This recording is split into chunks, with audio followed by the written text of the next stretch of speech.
I've just been in Finland, and they had a wonderful school there too. Again, 300, reached to maximum 300 also.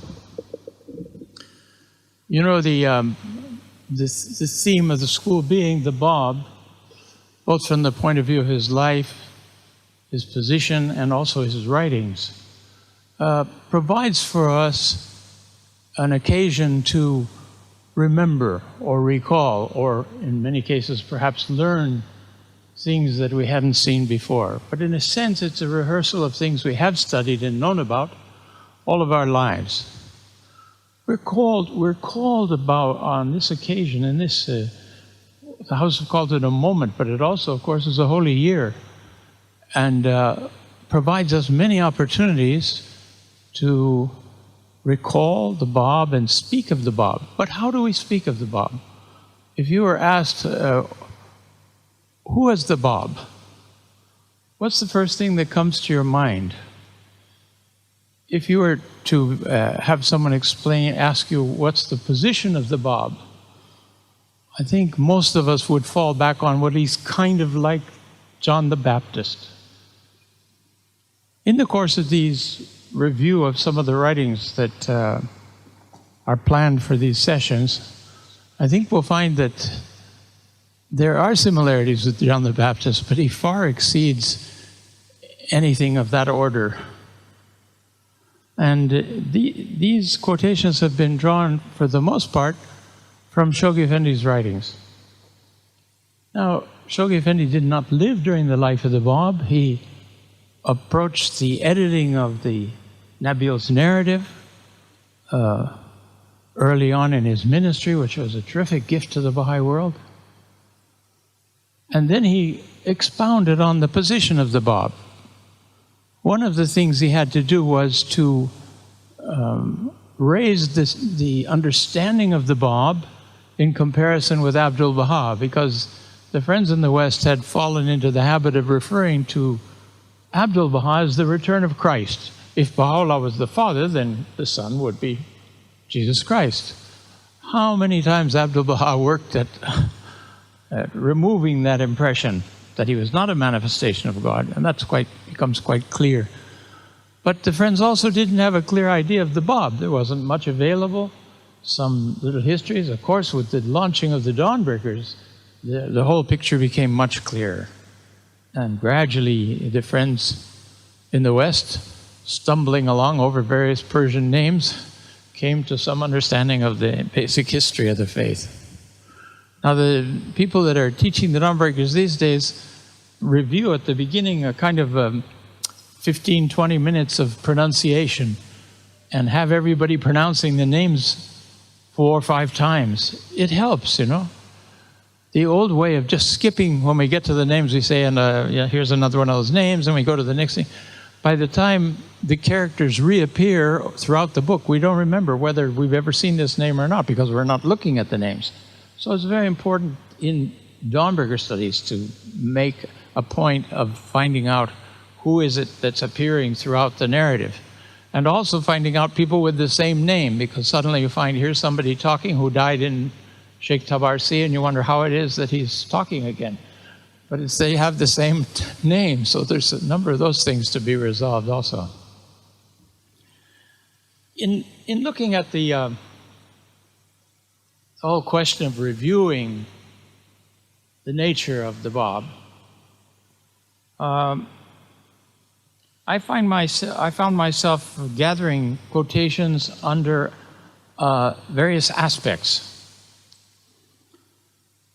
The ones that I collected here are, first, his mission; second, his declaration; his rank and station; his titles; his person.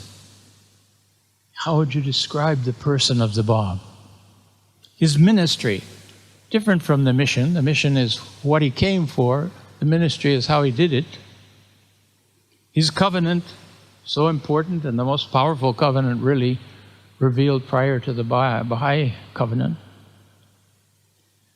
Then we have, of course, his martyrdom, his relationship, as he draws a parallel with the the ministry and the sufferings of Jesus Christ in God Passes By. A very interesting comparison he makes. We're going to examine that a bit. Then his relation to Baha'u'llah. Who was the Bab? Who was the Baha'u'llah? Are they both the same? Are they different? In what way? And finally, his impact on the world. The review that the Guardian makes in several places of what's the effect of the Bab in the long run on human society, and how is that still operating? So it's a kind of a big program. Let's see how we can proceed. The Guardian, during his ministry, on 2 occasions had to summarize the faith for officials. One time for the High Commissioner, when it was necessary to state what the faith is and who the Bab was, to remove the challenge of a road that had been voted in to pass by appropriately. I'm sure people who decided that, they thought that would be a good idea to have a road that would pass directly in front of the shrine of the Bab, such an important place. And the Guardian contended that that wouldn't be respectful and that the Baha'i world would be very much up in arms about it. But in the process, he describes who the Bab is. So we have that briefest of summaries of his mission. Then we also later on, when the state of Israel was being contemplated by the UN, and we had a committee, an international United Nations committee that looked at the religions in the Holy Land and what their role was and what their position was. And they asked the Guardian for a summary, and he gave this marvelous summary, which is perhaps I think the best summary we have in English of what the Baha'i religion is all about. He also then reduces the whole ministry of the Bab to a paragraph. What would you put in the paragraph? What did he put in the paragraph? From these 2 statements we have, the forerunner of the faith was Mirza Ali Muhammad of Shiraz, known as the Bab, who proclaimed on May 23, 1844, his twofold mission as an independent manifestation of God and herald of one greater than himself, who would inaugurate a new and unprecedented era in the religious history of mankind. Wow, the whole picture is right there. In the other summary, he says the Baha'i faith revolves around 3 central figures, the first of whom was a youth, a native of Shiraz, named Mirza Ali Muhammad, known as the Bab, who in May 1844, at the age of 25, advanced the claim of being the herald who, according to sacred scriptures of previous dispensations, must needs announce and prepare the way for the advent of one greater than himself, whose mission would be, according to those same scriptures, to inaugurate an era of righteousness and peace, an era that would be hailed as the consummation of all previous dispensations, and initiate a new cycle in the religious history of mankind. So again, we see how far-reaching the mission of the Bab is, how far it is intended to reach, to encompass this era of righteousness and peace. This twofold mission of the Bab is elaborated in various ways in the writings of the Guardian. We'll come back to that, but for the drama of it and the launching of it, let's look a little at the declaration of the Bab, which we were all familiar with to some degree. And to do this, I thought it would be good to repeat the words of Mullah Hossein, because it's really the one that's given us the history of that. But interestingly enough, the Guardian, in presenting in God Passes By those elements which would recreate for us the declaration of the Bab, he cites, on the one hand, the testimony of Mullah Hossein, and on the other, the first chapter of the Qayyum al-Asma, which the Bab revealed on that very night of the declaration, as constituting the elements which would identify the focus and importance of that event.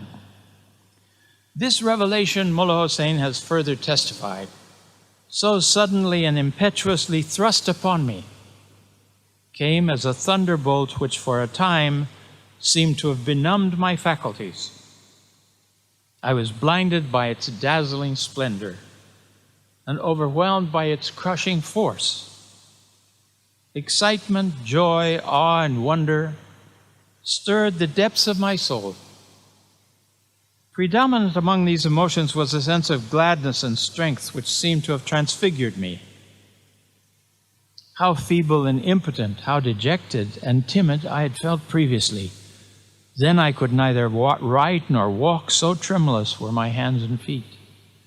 Now, however, the knowledge of his revelation had galvanized my being. I felt possessed of such courage and power that were the world, all its peoples and its potentates, to rise against me, I would, alone and undaunted, withstand their onslaught. The universe seemed to be a handful of dust in my grasp. I seemed to be the voice of Gabriel personified, calling unto all mankind, "Awake, for lo, the morning light is broken. Arise, for his cause is made manifest. The portal of his grace is wide open. Enter therein, O peoples of the world, for he who is your promised one is come."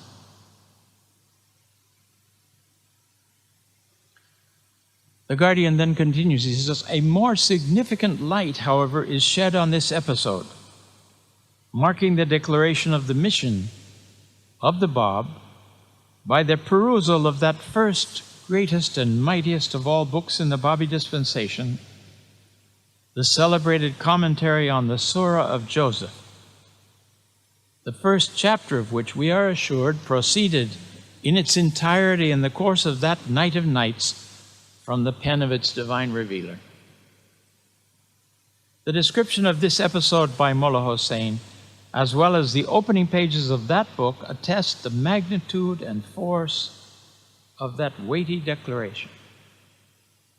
Now, friends, there have been some would-be Baha'i scholars along the way who have expressed their own opinions and views, one of which was that the Bab gradually came to an understanding of who he was. He didn't at first know who he was, but he saw in the end that he could even claim to be the Qayyim, so he did that. Well, this is a really a very short view, an improper view. And dear Dr. Saidi has addressed this in his writings, a number of the strange statements they say and how they didn't understand, they couldn't penetrate the writings of the Bab. And there was a depreciation there that doesn't need to exist and now has been dispelled. Listen to the Guardian's summary of this first book and ask yourself, did he know who he was, or he didn't know who he was? I mean, the question hardly arises if you think about the content of what he declared and what he recited then, revealed for Mullah Hussein on that occasion. A claim to be no less than the mouthpiece of God himself, promised by the prophets of bygone ages. The assertion that he was at the same time the herald of one immeasurably greater than himself. The summons which he trumpeted forth to the kings and princes of the earth.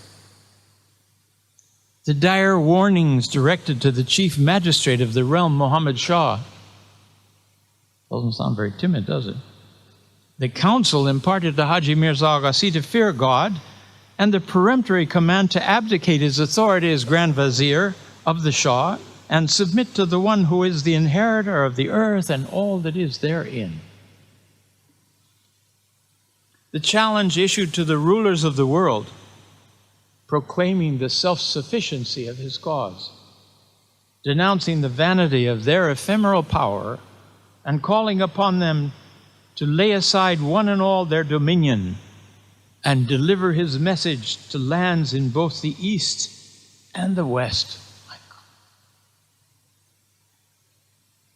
These constitute the dominant features of that initial contact that marked the birth, fixed the date of the inception of the most glorious era in the spiritual life of mankind. The inception of the most glorious era in the spiritual life of mankind. What a day we live in. We've popped into existence, and we could have been another time. We could have been 250 years ago. We wouldn't have known a thing about any of this. We'd have come to the earth and left the earth completely ignorant of that. But instead of that, we've appeared by the grace of God. We've appeared in the most important moment in 500,000 years. And Shoghi Effendi says, if we realize the priceless opportunities which the efforts we make to serve this cause in any way, to sacrifice ourselves in whatever manner, we wouldn't hesitate an instant if we knew the greatness of it. One place, Abdul Baha says that the acts done in these days are the same act is worth 100 times more now than it will be after 100, 200 years.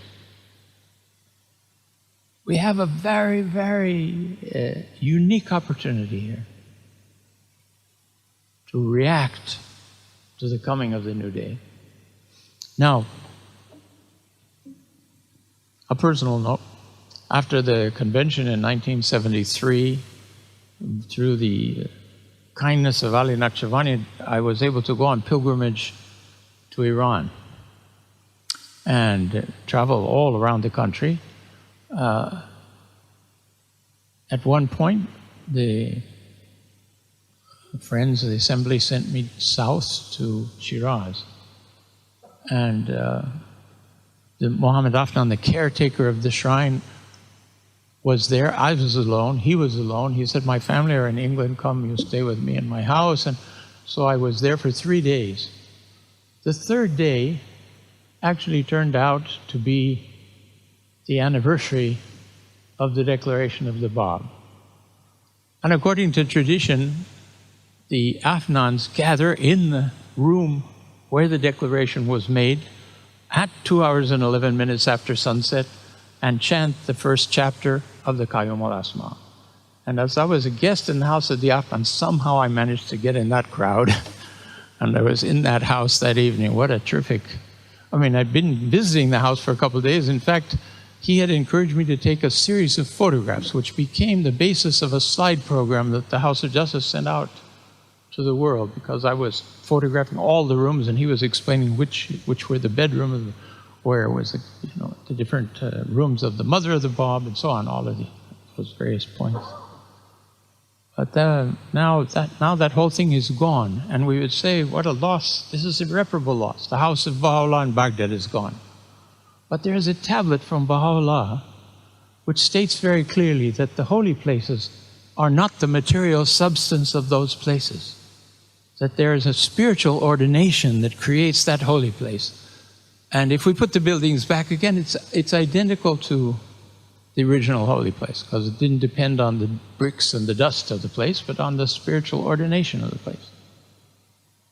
You might ask yourself, what happened to Mecca and the Qibla when it was changed from there to the Holy Land?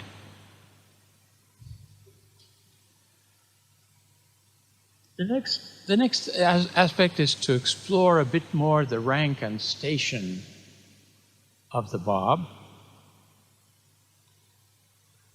Shoghi Effendi, after elaborating on the greatness and character of the revelation of Baha'u'llah in his masterful message, The Dispensation of Baha'u'llah, writes the following. He says, not only in the character of the revelation of Baha'u'llah, however stupendous be his claim, does the greatness of this dispensation reside. Not alone in that, for among the distinguishing features of his faith ranks as a further evidence of its uniqueness the fundamental truth that in the person of its forerunner, the Bab, every follower of Baha'u'llah recognizes not merely an inspired annunciator, but a direct manifestation of God. It's their firm belief that no matter how short the duration of his dispensation, and however brief the period of the operation of his laws, The Bab had been endowed with a potency such as no founder of any of the past religions was in the providence of the Almighty allowed to possess. A potency surpassing all the manifestations of God of recorded history. That he was not merely the precursor of the revelation of Baha'u'llah, that he was more than a divinely inspired personage, that his was a station of an independent, self-sufficient manifestation of God, is abundantly demonstrated by himself, is affirmed unmistakably in unmistakable terms by Baha'u'llah, and is finally attested by the will and testament of Abdul-Baha. Nowhere but in the Kitab-i-Iqan, Baha'u'llah's masterly exposition of the one unifying truth underlying all the revelations of the past, can we obtain a clearer apprehension of the potency of those forces inherent in that preliminary manifestation with which his own faith stands indissolubly associated. Iqan is a defense of the Babi dispensation, of the Bab's mission. Look how he's defined here the Iqan. Also, if you find in the sentence of the Guardian extra special things, he defines the Iqan as Baha'u'llah's masterly exposition of the one unifying truth underlying all the revelations of the past. If you were asked, what's the Kitab-i-Iqan about? Here's the shortest answer that I've seen so far.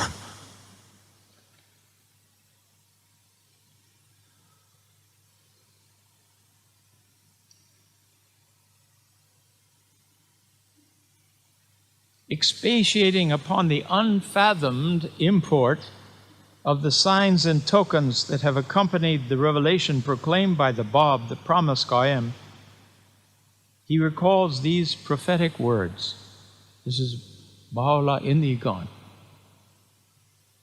You'll recall this. Knowledge is 27 letters. All that the prophets have revealed are 2 letters thereof. No man thus far hath known more than these 2 letters. But when the Qaim shall arise, he will cause the remaining 25 letters to be made manifest.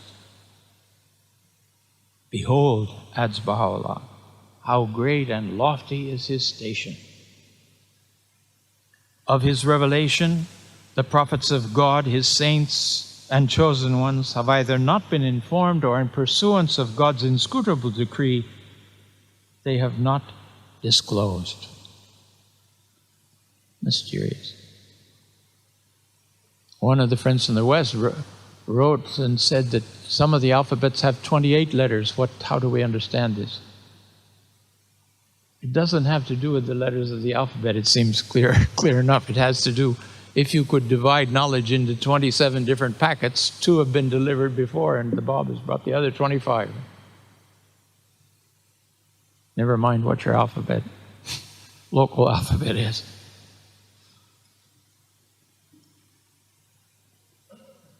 That the Bab, the inaugurator of the Babi dispensation, is fully entitled to rank as one of the self-sufficient manifestations of God, that he has been invested with sovereign power and authority and exercises all the rights and prerogatives of independent prophethood, is yet another fundamental verity which the message of Baha'u'llah insistently proclaims and which its followers must uncompromisingly uphold. That he is not to be regarded merely as an inspired precursor of the Baha'i revelation. That in his person, as he himself bears witness in the Persian Bayan, the object of all the prophets gone before him has been fulfilled. This is a truth that I feel it my duty to demonstrate and emphasize. We would assuredly be failing in our duty to the faith we profess and would be violating one of its basic and sacred principles if in our words or by our conduct we hesitate to recognize the implications of this root principle of Baha'i belief, or refuse to uphold unreservedly its integrity and demonstrate its truth. Indeed, the chief motive actuating me to undertake the task of editing and translating Nabil's immortal narrative has been to enable every follower of the faith in the West to better understand and more readily grasp the tremendous implications of his exalted station, and to more ardently admire and love him. There can be no doubt that the claim to the twofold station ordained for the Bab by the Almighty, a claim which he himself has so boldly advanced, which Baha'u'llah has repeatedly affirmed, and to which the will and testament of Abdul-Baha has finally given the sanction of its testimony, constitutes the most distinctive feature of the Baha'i dispensation. My goodness. Somebody asked you, what's the most distinctive feature of the Baha'i dispensation? I doubt that many of us, I wouldn't have, before I reread all these, I wouldn't have said that it was this, but this is what he's pointing out here. It's further evidence of its uniqueness, a tremendous accession to the strength, to the mysterious power and authority with which this holy cycle has been invested. Indeed, the greatness of the Bab consists primarily not in his being the divinely appointed forerunner of so transcendent a revelation, but rather in his having been invested with the powers inherent in the inaugurator of a separate religious dispensation, and in his wielding to a degree unrivaled by the messengers gone before him the scepter of independent prophethood.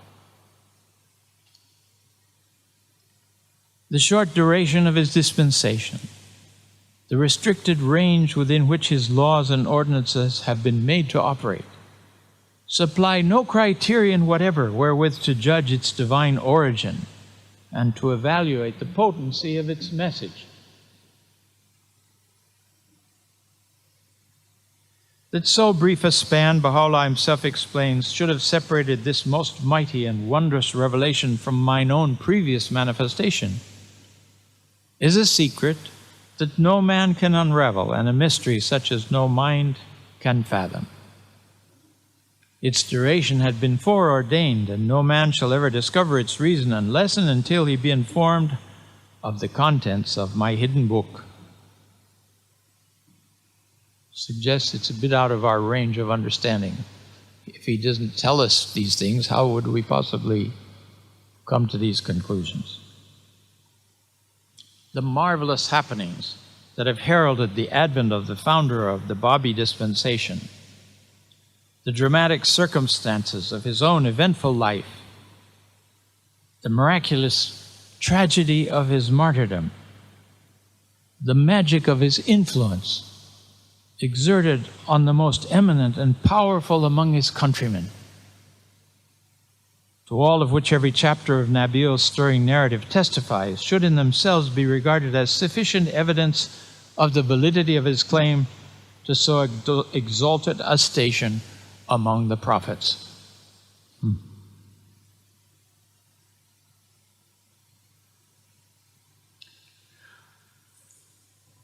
A little bit of a digression, friends. A few letters from Shoghi Effendi about the significance of the Dawnbreakers and why he undertook to translate it. These are letters written on Shoghi Effendi's behalf by his secretaries. He was deeply gratified to learn that the reading of the Dawnbreakers has deepened your knowledge of the cause and has inflamed you with new courage and faith.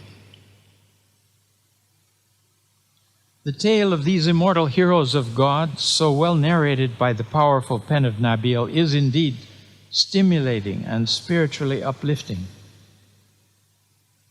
It gives the reader a new vision of the cause and unfolds before his eyes the glory of this new manifestation in a manner hitherto unknown. Nabil's narrative is not merely a narrative, it is a book of meditation. It does not only teach, it actually inspires and incites to action. It quickens and stimulates our dormant energies and makes us soar on a higher plane. It is thus of an invaluable help to the historian, as well as to every teacher and expounder of the cause. Friends, this has not been published widely, but it's included in Ali Naqshbani's book, Shoghi Effendi, The Range and Power of His Pen. And it's one of the most powerful paragraphs about his description of Nabil's narrative, especially this thing about a book of meditation. How do these things affect our life? How do these things expand and change our own vision of the cause and of our possible support to it? In another letter, he says, I would strongly urge you to utilize to the utmost possible extent the wealth of authentic material gathered in Nabil's stirring narrative, and to encourage the youth to master and digest the facts recorded therein as a basis for their future work in the teaching field and as a sustenance to their spiritual life and activities in the service of the cause. Special call to Baha'i youth here. Encourage the youth to master and digest the facts. Ooh. Not read the book, friends. We got something more going on here, doesn't it? Well, he's asking, master and digest the facts recorded there as a basis for their teaching work and as a sustenance to their spiritual life and activities. Oh, ye youth amongst us, or are you all in someplace else right now? I don't know where they are.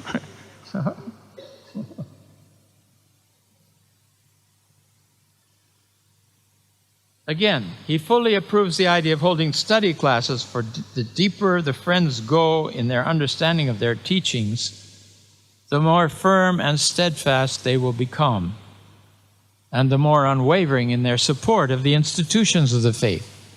Books such as the Gone, Some Answered Questions, and the Dawnbreakers should be mastered by every Baha'i.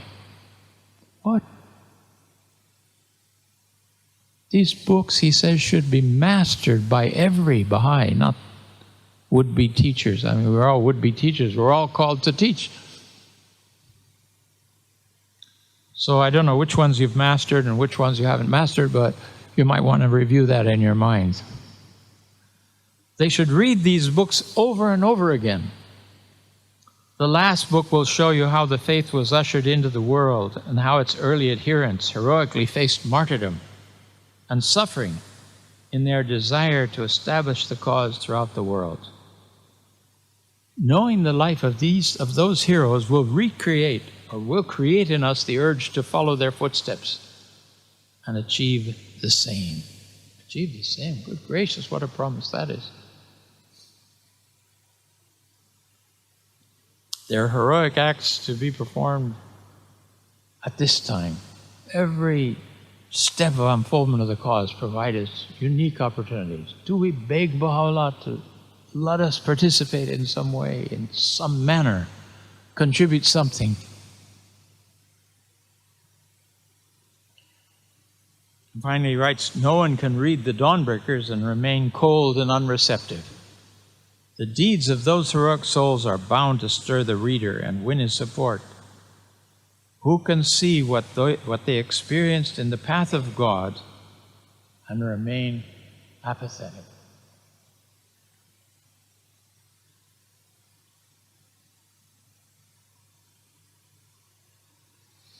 However, back to the narrative of the Guardian. However graphic the record which the eminent chronicler of his life has transmitted to posterity, so luminous a narrative must pale before the glowing tribute paid to the Bab by the pen of Baha'u'llah. Now, before I get into that, I just want to mention briefly that Nabil had been collecting these stories and accounts throughout the ministry of Baha'u'llah. And this is now years later, 1888, 1889. Baha'u'llah finally calls Nabil, who's residing in the Holy Land, calls him to account, and he said, I want you to write now, to pen your narrative. And I want it to be divided into 30 parts, each part to be delivered Wednesday afternoon at 3 o'clock to my presence. Wow. So Nabil got busy, and he would submit a fascicle of the Dawnbreakers, a portion of the Dawnbreakers, each week to Baha'u'llah. And it's recounted that Agha John would read sections of it to him. We don't know whether he read it all, but he certainly had knowledge of it all. He had knowledge of everything. So, at the end of the period, and Nabil created a narrative that came right up to the moment of the passing of Baha'u'llah, so that he finished it after, when Baha'u'llah had passed away. He also writes some account of what was going on before he took his own life. So it's quite complete. It's not written in 2 books. It's viewed as 2 books now because the Guardian only translated the portion up to the time after the martyrdom of the Bab and after the sufferings in Tehran, before the experience of the Sayyid Shah of Baha'u'llah. And the rest of the volume contains accounts of various sorts, some of which, the key ones, have been taken from Nabil's narrative and included in God Passes By. And then also the House of Justice allowed Mr. Balyuzi, the hand of the cause, to study the original manuscript in the Holy Land and take out materials for Baha'u'llah, King of Glory. The rest of it is not terribly significant because it didn't have the drama of the early days, that very, the period of the persecutions in the cradle of the faith was quite intense, and there were so many things happening. You think about it. I mean, Iran has done its best to erase this history, but the Bab convulsed the whole country. There wasn't anybody that didn't have to take a decision. Is he the Qaim or not the Qaim? It came to everybody's heart. In a country with no social media, no newspapers, no radio, no television, all word of mouth, rumors passing everywhere and passing very quickly, amazing stories that you can perceive, of what was happening in the country. Every miracle of the Bab would get recounted. Every quotation that someone heard would be misquoted and broadcast all over. And yet it stirred the country. It's an amazing impact. I mean, there isn't the history of an impact of a manifestation of God like the Bab, till the Bab. And even after Baha'u'llah, of course, his reaches out in another way, but it's not with that intense drama that the short ministry of the Bab contained and conveyed.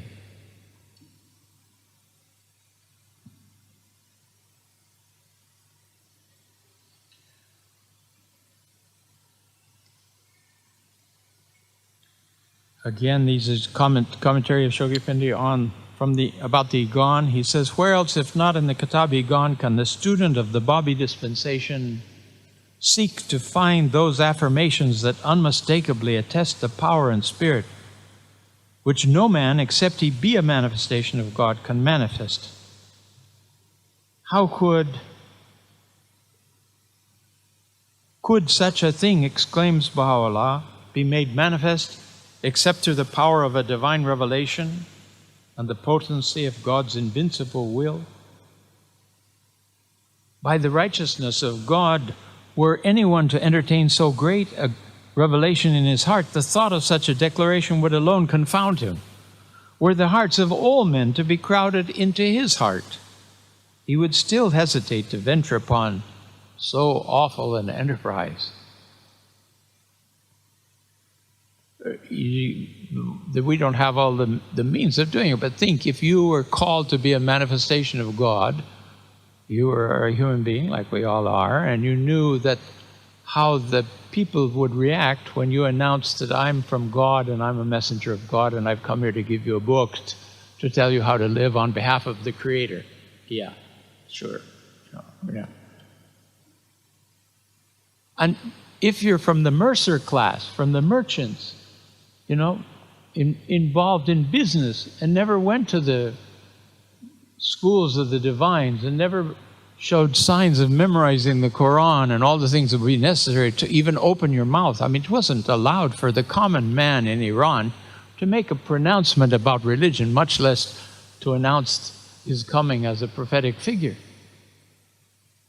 Just as he's talking about what kind of a challenge that the Bab met. How did he know? You know, they had to protect the Bab. The Bab sent out the letters of the living. They were allowed to announce that the Qaim, or the promised message was appearing, but they weren't allowed to say who he was or where he was. So this also caused so much speculation in the country. Who is? Where is he? Who is he? Where is he? But then the verses, he familiarized themselves with these verses that he was revealing. These parts from the Qayyum al-Asma and other documents that he sent with him, the message that he gave to the letters of the living before he launched them out into the country. What an impact that had.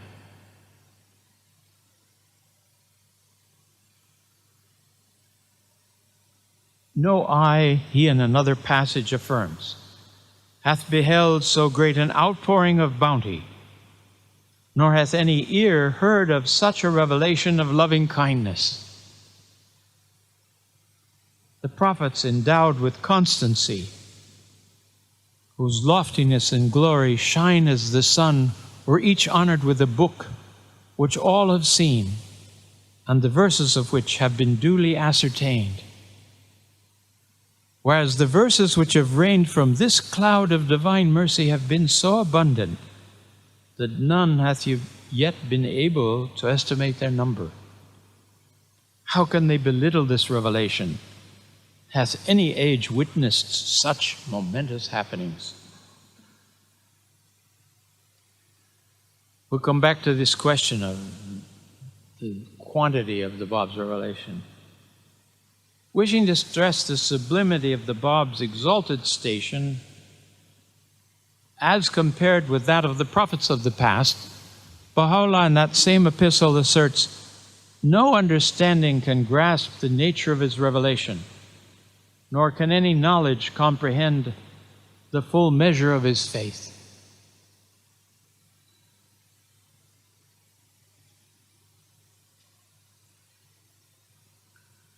Those were the words of Baha'u'llah about the Bab. Now some extracts from the Bab himself about his position and station. I am the mystic Fain. The Bab thus proclaims his station in the Qayyum al-Asma, which the hand of omnipotence hath reared. I am the lamp which the finger of God hath lit within its niche and caused to shine with deathless splendor. I am the flame of that supernal light that glowed upon Sinai in the gladsome spot and lay concealed in the midst of the burning bush. Should it be our wish, he again affirms, it is in our power to compel, through the agency of but one letter of our revelation, the world and all that is therein to recognize in less than the twinkling of an eye the truth of our cause. What kind of hidden powers does that reflect? My God. I am the primal point. The Bab thus addresses Muhammad Shah from the prison fortress of Maku. This is not an unknown term in Islam. It would have been a startling declaration to say, I am the primal point, from which have been generated all created things. I am the countenance of God, whose splendor can never be obscured, the light of God, whose radiance can never fade. You know, I've heard some friends say that the prophets are not always so modest, you know. I mean, they make these terrible claims. We should remind ourselves, is there anyone that can tell us who they are if they don't tell us who they are? How would anybody assess their nature if they didn't reveal some of it to us? And all of that they reveal at a level that corresponds. It's a relative truth to our possible understanding within the cycle that we're living and in the period of creation that we have been brought into being. All the keys of heaven God hath chosen to place on my right hand, and all the keys of hell on my left. I am one of the sustaining pillars of the primal word of God. Whosoever hath recognized me hath known all that is true and right, and hath attained all that is good and seemly. The substance wherewith God hath created me is not the clay out of which others have been formed. He hath conferred upon me that which the worldly wise can never comprehend, nor the faithful discover.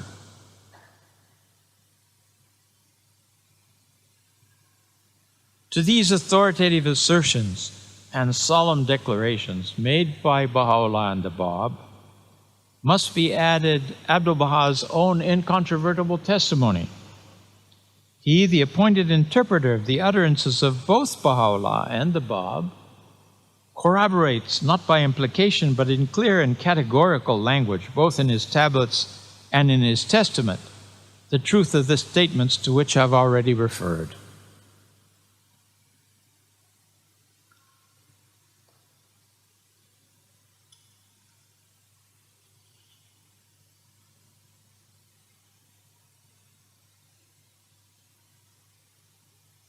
Every proof and prophecy, Abdu'l-Baha says, every manner of evidence, whether based on reason or on the text of the scriptures and traditions, are to be regarded as centered in the persons of Baha'u'llah and the Bab.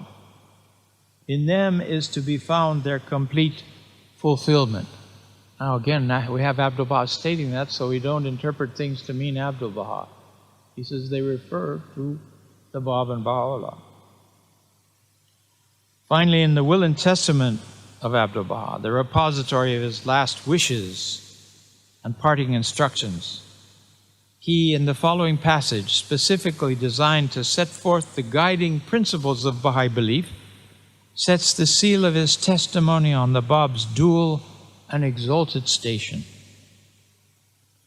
The foundation of the people of Baha, may my life be offered up for them, is this: His Holiness, the Exalted One, the Bab, is the manifestation of the unity and oneness of God, and the forerunner of the ancient beauty, Baha'u'llah. His Holiness, the Abha beauty, may my life be offered up as a sacrifice for his steadfast friends, is the supreme manifestation of God and the dayspring of his most divine essence. Then he significantly adds, all others are servants unto him and do his bidding.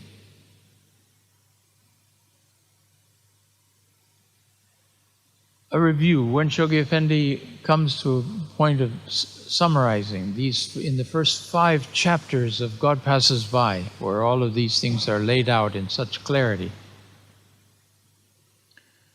he chooses certain titles that Baha'u'llah has used with which to refer to the Bab.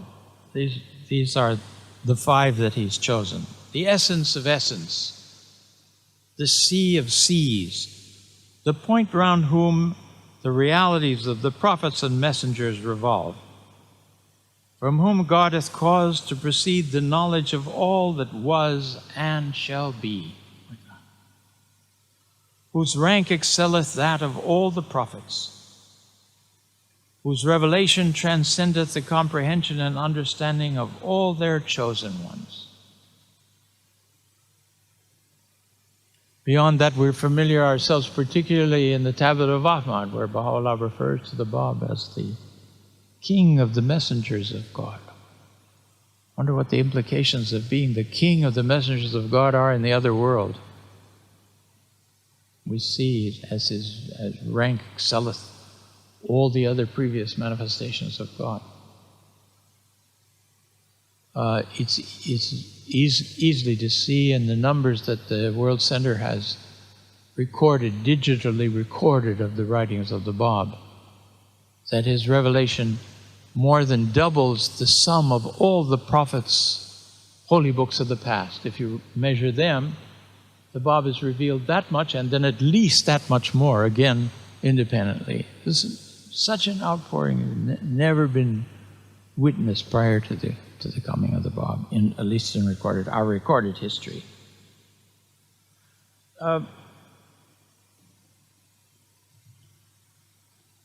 I had the bounty of working under the hand of the cause, Jalal Qazi. Colonel Jalal Qazi was a hand of the cause of God, assigned by the hands in the Holy Land with the affirmation of the house to serve in South America as a resident hand of the cause. And as an auxiliary board member, I was under his direction and had the bounty of visiting with him and hearing stories and all kinds of. He was a great storyteller.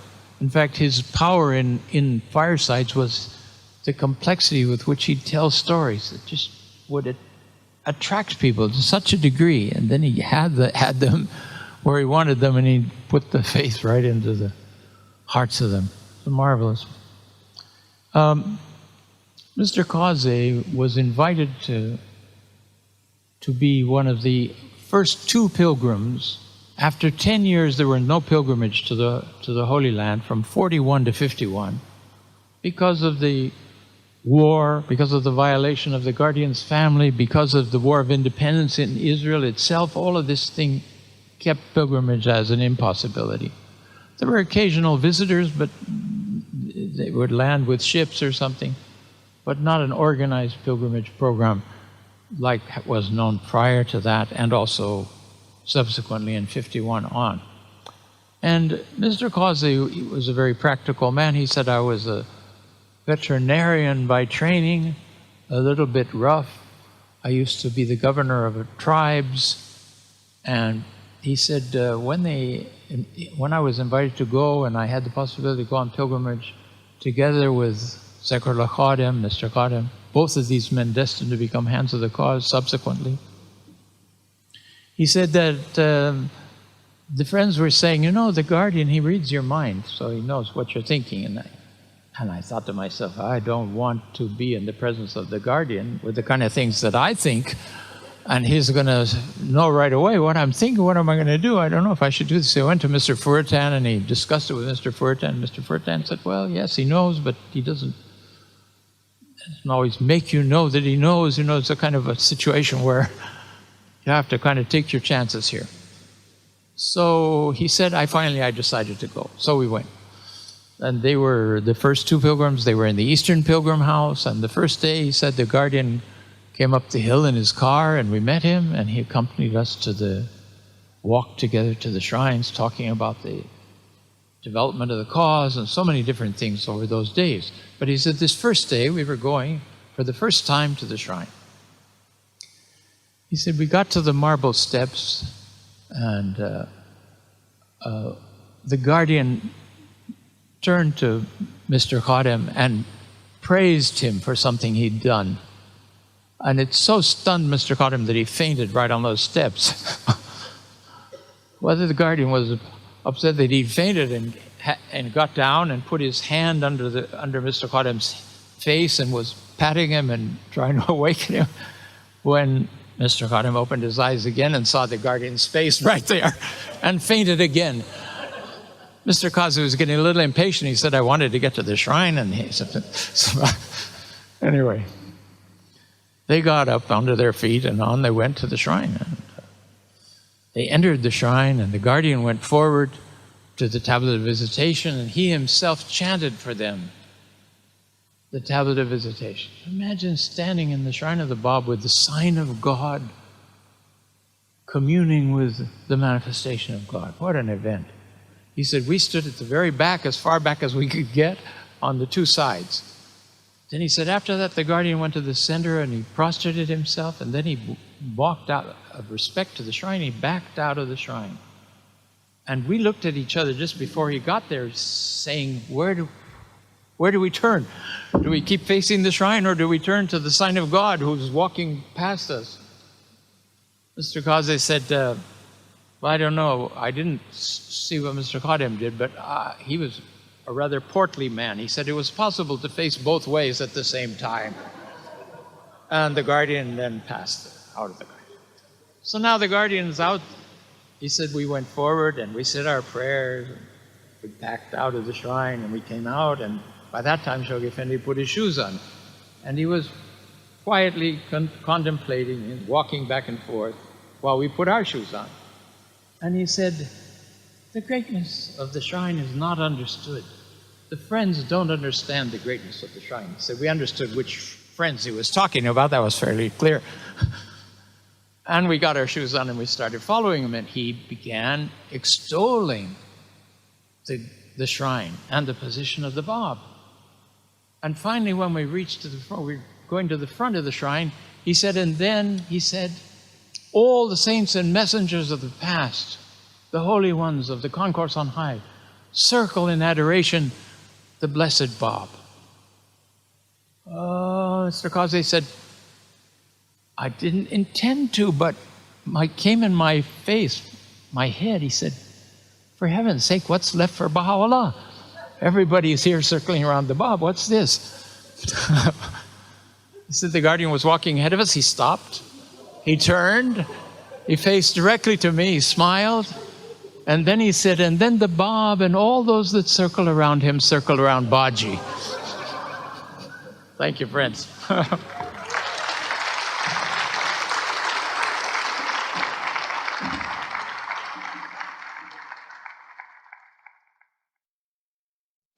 Good morning.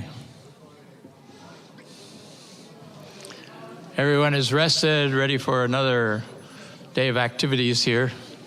It's a pleasure to see you all, and some new faces too that have arrived. This particular course has been called Remembering the Bob for the bicentennial of his birth. And the idea behind it is for us to review some of the basic teachings in the faith about the Bob and aspects of his prophetic career as a refresher. Now, of course, there may be some things here that are new for people, but at the same time, some of it will be quite familiar to you. This is mostly what I've collected here for these sessions is from the writings of the Guardian.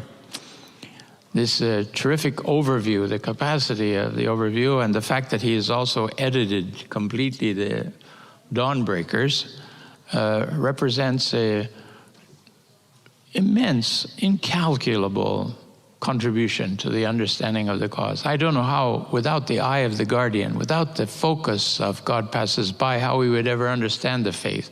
We wouldn't know which part to take a hold of. We wouldn't know what were the peaks and what were the valleys in the development of both the Bob's dispensation and then joined along with Baha'u'llah's dispensation. You will find some interesting contradictory definitions of the dispensation of the Bob in the writings of the Guardian. Sometimes the dispensation of the Bob is the ministry of the Bob. It finishes with Baha'u'llah making his receiving the intimation of his mission and the Siyad, that finishes it. In another case, Baha'u'llah's, this goes on until Baha'u'llah declares his mission in Baghdad. So that becomes a 20-year period there. And in another letter, Shoghi Effendi writes, he says that in another sense, the dispensation of the Bab lasts as long as Baha'u'llah's dispensation. The two are so blended together that when the Guardian introduces his letter, the dispensation of Baha'u'llah, 90th anniversary, that is from 1844 until 1934, he says this is the 90th anniversary of the birth of the faith of Baha'u'llah.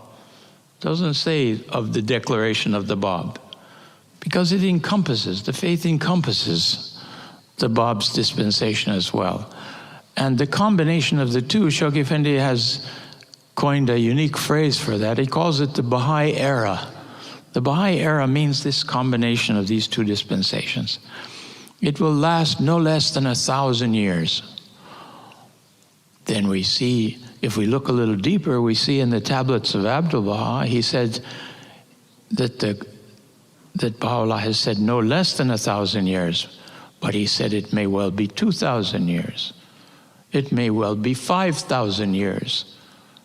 In tablets still, it may be 10,000 years. And in talks in Egypt, he says 15,000 years. This is the mother dispensation of 500,000 years. It's got to produce something. So it may take longer if we don't get busy and use up its energies.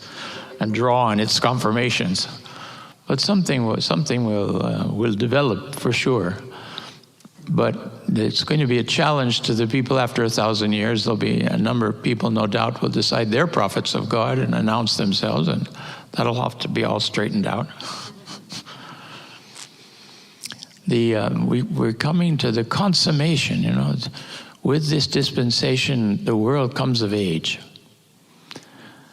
And all this unification, which began with family unities and tribal unities, city-state unities, national unities, and now international unity, this is the culmination of the social evolution of mankind on this planet thus far, which is still, if we look at it very carefully, is still rather primitive. I mean, the mankind is not very far advanced. I remember the hand of the cause, Mr. Inoko Lingo. I had the bounty of traveling in South America for 3 months, translating his talks and also hearing over meals and things, intimacies, connections, his discussions with Shoghi Effendi when he was on pilgrimage. And he said, Shoghi Effendi, one day he said to me, you know, Abdu'l-Baha several times mentioned that this planet is the hell of the planets. It is the most backward of all of the planets. And then Shoghi Effendi added his own description, the tail of the dog. Now, that's where we are. And we all look startled because we say, but Baha'u'llah says this is the day of God. Yes, it's the day of God. Religious truth is relative, not absolute. This is the day of God for this planet. And it's a wonderful revelation, and it's going to cause a transformation. But we're pretty far behind other similar planets. Even, he said, nearby planets. So the next stage that we have to do is to expect some kind of connection with these other worlds. That would be a new stage and would require new revelations and so on. Mr. Linga said, I must have looked a little startled because the Guardian riveted me. He said, they still make war. Did you need some proof of that we're the most backward of all planets, that it's a hell? The human beings that have been created by God to live together in harmony, and He's provided everything necessary on the planet that we can organize ourselves and live harmoniously and with prosperity. We devise methods of how to murder each other and go at it. You don't want to count the number of dead from the last century from actions of man, or even this century. Somebody was just mentioning probably there, from the beginning of this century till now, of what we have recorded, there's about 20 million abortions of children. I hate to say, but Abdu'l-Baha said it's tantamount to murder. That's apart from the medical needs and requirements of mothers and things that have been defined in the faith, but is really, things are happening around us that are not pleasant at all, as you're quite aware. So now we come to how does the dawn of this new revelation, how can we characterize the mission of the Bab with our friends and acquaintances and in our commemoration of the bicentennial of his birth? What can we say? And yesterday I was posing the question that if somebody asks us, tell me about the Bab, what's the first thing that comes in your mind when you think, how am I going to answer this question? And I was suggesting that some of us are accustomed to the answer that he's like, kind of like the John the Baptist before the coming of Jesus, which in some senses is correct. John the Baptist was the announcer of the coming of the Christ. We, in Christianity, of course, we don't give him the station of a prophet, but in the Quran, he's a prophet of God. And he has his own laws and his own teachings. And Christ accepted and confirmed one when he accepted baptism. Baptism was an institution of John the Baptist. But the difference between John the Baptist and the Bab in relation to John the Baptist and the Christ, the Bab and Baha'u'llah, is that Baha'u'llah and the Bab are twin manifestations of God. The light shining from John the Baptist doesn't join the light of Christ and reign over the Christian dispensation. But in this dispensation, we have two independent sources of divine light. In a sense, it's like some of the planetary systems have two stars at the center of them, two independent sources of light, one revolving around the other, that shines on the planetary life of that solar system. That's Baha'u'llah, of course, affirms this and talks about the Bab being his own previous manifestation. It's the continuity of the two of them. Independent sources of light that are shining on the institutions of our faith. Quite interesting that in the Will and Testament of Abdu'l-Baha, Abdu'l-Baha stresses that the light of the Bab and the light of Baha'u'llah, two independent sources of light, are shining on the guardian of the faith. And then in a separate line, he doesn't say on the guardian and the house of justice as if that was always going to be together. He says shining on the guardian of the faith, protecting him. And then it talks about how they are and shining on the house of justice. So we have this confirmation. We've got like plan A from Baha'u'llah. He says the house of justice will come into being. Abdu'l-Baha finds, this is some of my own speculations, forgive me, that the covenant breaking that took place delayed the growth of the cause on the one hand, and Abdu'l-Baha said the other thing was the Baha'is didn't live the life sufficiently, or it would have spread all over the world. Even in Baha'u'llah's lifetime, he said it would have spread all over the world if the Baha'is had obeyed. So the cause was not developed to the point where we could have the house of justice after Baha'u'llah.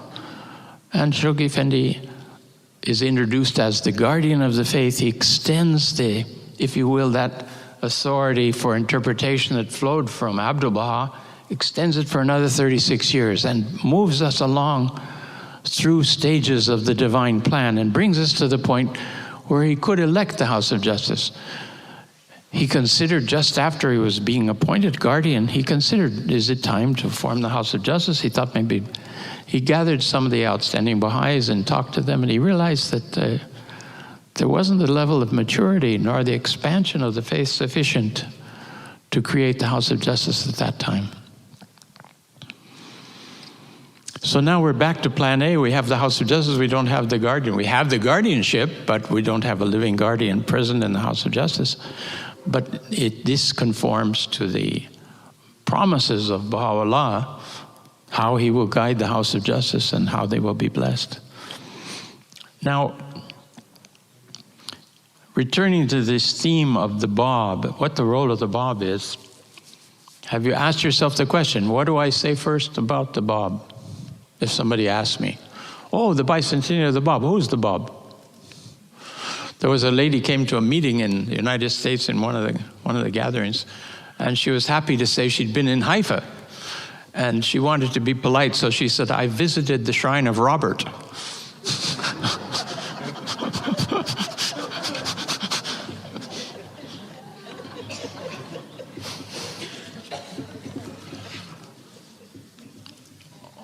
Returning again now to the question of the significance of the mission of the Bab. You remember yesterday we saw all these affirmations of, on the one hand, he's the herald of one greater than himself, and on the other hand, he's an independent manifestation of God. And the distinction that Shoghi Effendi makes there is how great it is that a full manifestation of God, the promised one of all the previous prophets and messengers of the past, acts as a herald for Baha'u'llah and then accompanies him. And he uses the words himself, Shoghi Effendi says, allied, though subordinate in rank. The Bab is allied with Baha'u'llah, though subordinate in rank. He's submissive. He says, one verse of Baha'u'llah is better than reading my whole revelation. If we could understand the one verse of Baha'u'llah, I think.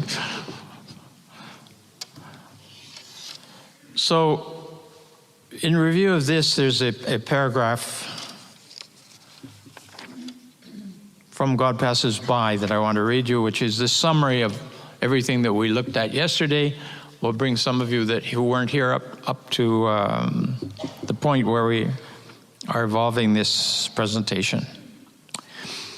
Shoghi Effendi writes, the Bab, acclaimed by Baha'u'llah as the essence of essences, the sea of seas, the point round whom the realities of the prophets and messengers revolve, from whom God hath caused to proceed the knowledge of all that was and shall be, whose rank excelleth that of all the prophets, and whose revelation transcendeth the comprehension and understanding of all their chosen ones, had delivered his message and discharged his mission. He who was, this is after the martyrdom of the Bab, he who was, in the words of Abdul-Baha, the morn of truth and harbinger of the most great light, whose advent at once signalized the termination of the prophetic cycle and the inception of the cycle of fulfillment, had simultaneously, through his revelation, banished the shades of night that had descended upon his country, and proclaimed the impending rise of that incomparable orb whose radiance was to envelop the whole of mankind. He has affirmed by himself the primal point from which have been generated all created things, one of the sustaining pillars of the primal word of God, the mystic fane, the great announcement, the flame of that supernal light that glowed upon Sinai, the remembrance of God, concerning whom a separate covenant hath been established with each and every prophet, had through his advent at once fulfilled the promise of all ages and ushered in the consummation of all revelations. He, the Qa'im, he who ariseth, promised to the Shias, the Mehdi, one who is guided, awaited by the Sunnis, the return of John the Baptist, expected by the Christians, the Ushidar Ma, referred to in the Zoroastrian scriptures, and the return of Elijah, anticipated by the Jews, whose revelation was to show forth the signs and tokens of all the prophets, who was to manifest the perfection of Moses, the radiance of Jesus, and the patience of Job, had appeared, proclaimed his cause, been mercilessly persecuted, and died gloriously. This is the consummation of all this. Shoghi Effendi writes, he puts this at the end of the chapter about the martyrdom of the Bab, which it gives us a terrific summary. Apart from the historic relationship of the Bab to past dispensations and so on, how do we conceive the person of the Bab? Because no doubt we form some image of him in our minds and our thoughts when we read the episodes of the Dawnbreakers, when we talk about the different periods of his ministry, when we hear how he revealed so rapidly in the presence of some of the most learned of the kingdom that he appeared in. And I would say we'd be stumped, we would say, you tell me, what was the Bab like from what you understand? Fortunately, we have this eye of the sign of God on earth. He looks at it all and he tells us outstanding qualities. He enumerates some characteristics about the person of the Bab. And he does it in two places in his writings. One in the dispensation of Baha'u'llah, and again in the foreword to God Passes By. I'm going to read those to us and see how that one phrase after the other gradually builds up an image. And very useful if we go and look at those things and try to remember them, because it gives us some way to articulate the feelings we may have about the Bab, or how would we represent the Bab in a conversation, or perhaps in the presentation that one or others of us may be making on the occasion of the meetings that we'll be gathering with friends and non-Baha'is about it. So first we have the description from the dispensation of Baha'u'llah. This comes right up at the beginning of this majestic letter that's in the World Order Letters of Baha'u'llah, the message entitled The Dispensation of Baha'u'llah. First, Shoghi Effendi talks about the dawning of this supreme theophany, the appearance of God to man, that is the coming of the Bab and Baha'u'llah. Then he describes and characterizes in this same way Baha'u'llah, which is something you perhaps are familiar with, and if you aren't, I hope you'll go and look at that, because it also gives you a way to describe the person of Baha'u'llah. He writes, and this is where this allied though subordinate in rank appears. Allied though subordinate in rank, referring to the Bab, and invested with the authority of presiding with him over the destinies of this supreme dispensation. There shines upon this mental picture the youthful glory of the Bab. First characteristic. Infinite in his tenderness, irresistible in his charm, unsurpassed in his heroism, matchless in the dramatic circumstances of his short yet eventful life. I think, friends, you could organize Baha'i the history, the Babi history, under these suggested characteristics of the Bab. Each one you meditate about, saying, how is Shoghi Effendi, where did he derive that from? Youthful glory. Where was the tenderness of the Bab expressed? Do you remember the prayer he gives to his wife when he leaves her?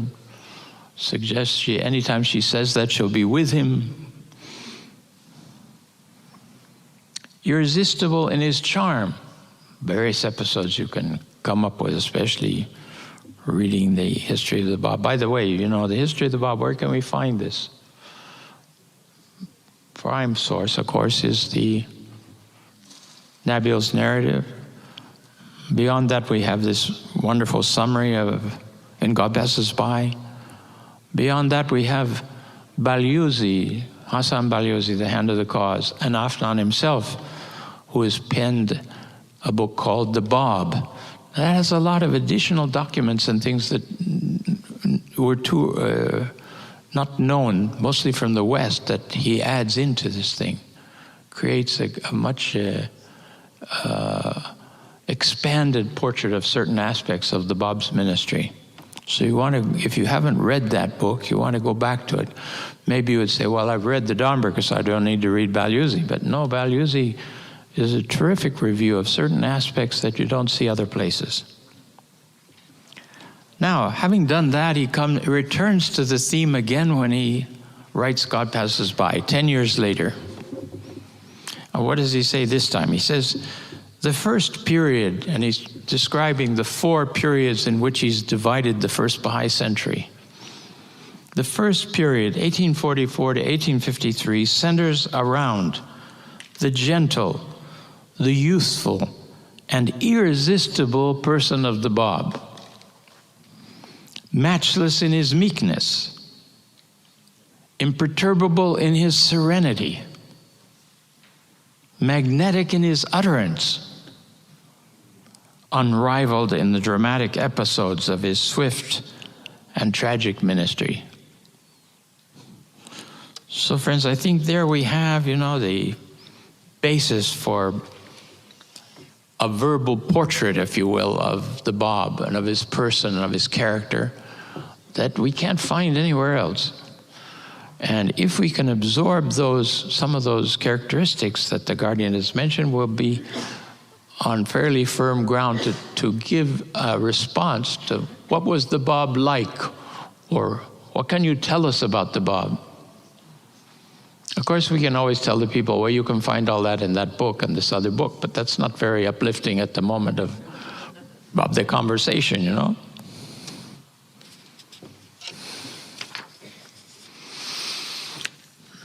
We had outlined at the beginning certain aspects we were going to examine. We had the mission of the Bab, we had his declaration, the rank and station, we had his titles, we just did his person. Now we're going to look at his ministry. And I'd made a contrast. I said the mission is what his role, what he wanted to accomplish, or what his position was. The ministry is how it unfolded, the episodes and all the different events that took place. We return again to these two statements that I mentioned yesterday, summaries that Shoghi Effendi made for non-Baha'is, because it's where he reduces the whole thing to the shortest presentation. In the statement he made in 1947, he summarizes the ministry of the Bab in the following way. This is helpful because we want to repeat that perhaps in our meetings. We want to talk a little bit about the ministry of Baha'u'llah, and we think to ourselves, we're overwhelmed by the whole dawnbreakers. What can we possibly say? Here's the way this eye of God, this sign of God on earth, has summarized it for us. Swift and severe persecution launched by the organized forces of church and state in his native land precipitated successively his arrest, his exile to the mountains of Azerbaijan, his imprisonment in the fortresses of Maku and Sharik, and his execution in July 1850 by a firing squad in the public square of Tabriz. Encompasses the whole of the ministry of the Bab. In the foreword to God Passes By, again, he outlines the same short picture, you will, of the whole of the ministry of the Bab. This is what he says. It begins with the declaration of his mission, culminates in his martyrdom, and ends in a veritable orgy of religious massacre, revolting in its hideousness. It's characterized by 9 years of fierce and relentless contest, whose theater was the whole of Persia, in which above 10,000 heroes laid down their lives, in which 2 sovereigns of the Qajar dynasty and their wicked ministers participated, and which was supported by the entire Shia ecclesiastical hierarchy, by the military resources of the state, and by the implacable hostility of the masses. You can find that in the foreword to God Passes By. Expanding a bit on that, in the same period, in the work which has become known as The Promised Day Is Come, a letter of Shoghi Effendi to the West, he also reviews the lives of the central figures, and he sets forth the progressive stages in the ministry of the Bab. He titles this way. And these are the points that he makes there. And of course, this is a bit expanded over what's in the foreword. Now, this is an earlier, larger picture. You will recognize a number of these episodes. Some you may, some you may not. The Bab, the point, as affirmed by Baha'u'llah, around whom the realities of the prophets and messengers revolve, was the one first swept into the maelstrom which engulfed his supporters. Sudden arrest and confinement in the very first year of his short and spectacular career. Public affront deliberately inflicted in the presence of the ecclesiastical dignitaries of Shiraz. Prolonged incarceration in the bleak fastnesses of the mountains of Azerbaijan. I stopped there to say I had the bounty of visiting Maku in 1973. Amazing mountain. Is this huge mountain comes out. It kind of comes out from the base and moves forward and up. So when you're standing at the fortress itself, the mountain overshadows you. And up at the top are some birds flying around, and while you're standing there, pebbles are falling off that mountain onto your head. Little pebbles here, little pebble there. A very bleak place, set up above the town of Maku. It looks out over the town. And it was a fortress. By the way, the government is renovating as a historical site now. Quite interesting. They had removed, previously they removed part of it after I was there. The government, because they found people were making visits to this portion of the fortress where the Bab had been incarcerated, they built a mosque there, so to obliterate the history of the mosque. No, now it's become the Mosque of the Miracles, where you go there and you can have an answer to your prayers. And people, of course, are thinking this is connected with the Bab who was here. Quite kind of backfired on them.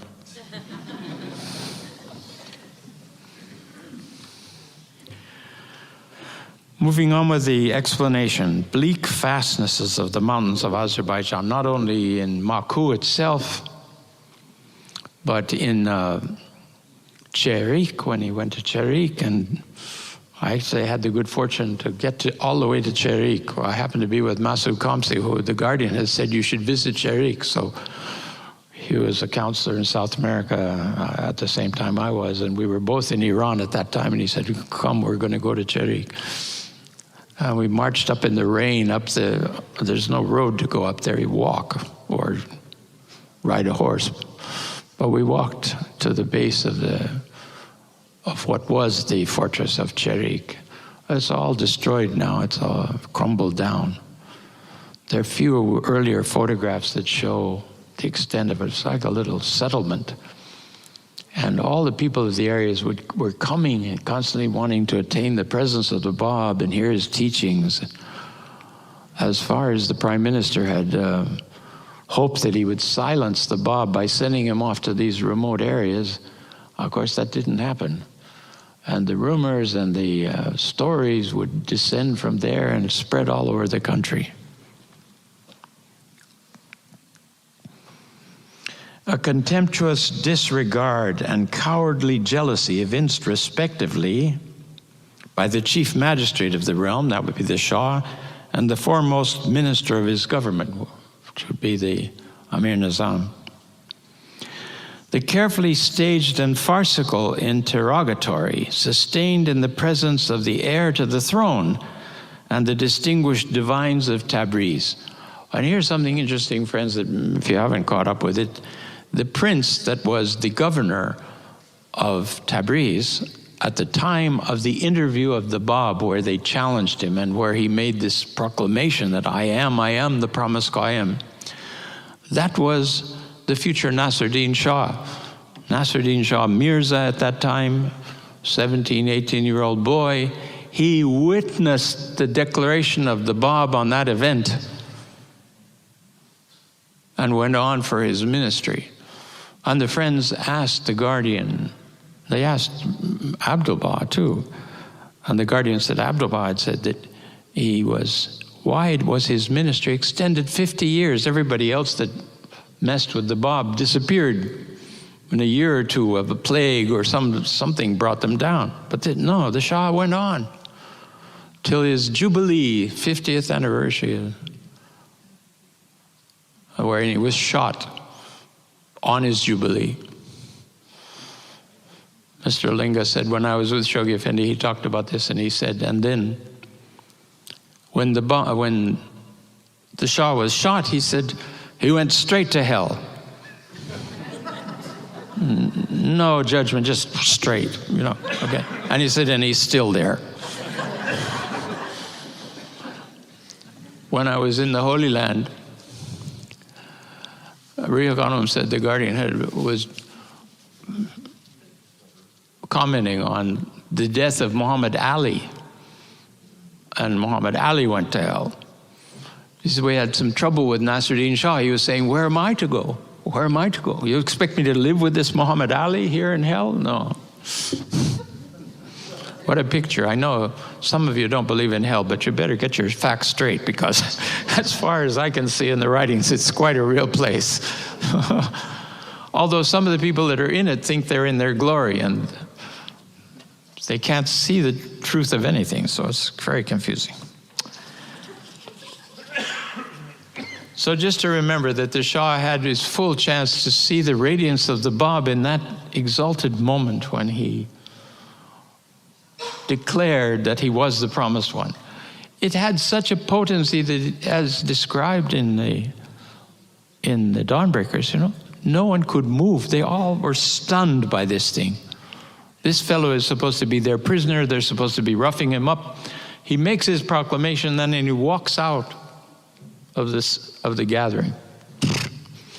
Didn't allow them to go on with their intention. It was pretty hard to find who was going to beat the feet of the Bab with the bastinado. This is Sheikh al-Islam, this outstanding cleric, took it upon himself to beat raw the feet of the Bab. Can you imagine? I don't know where he is, but he probably has his special berth somewhere too. That's the next thing he mentions here. He says, the shameful infliction of the bastinado in the prayer house and at the hands of the Sheikh al-Islam of that city, the outstanding Muslim cleric. What kind of vision did he have that he would beat up the supreme manifestation of God?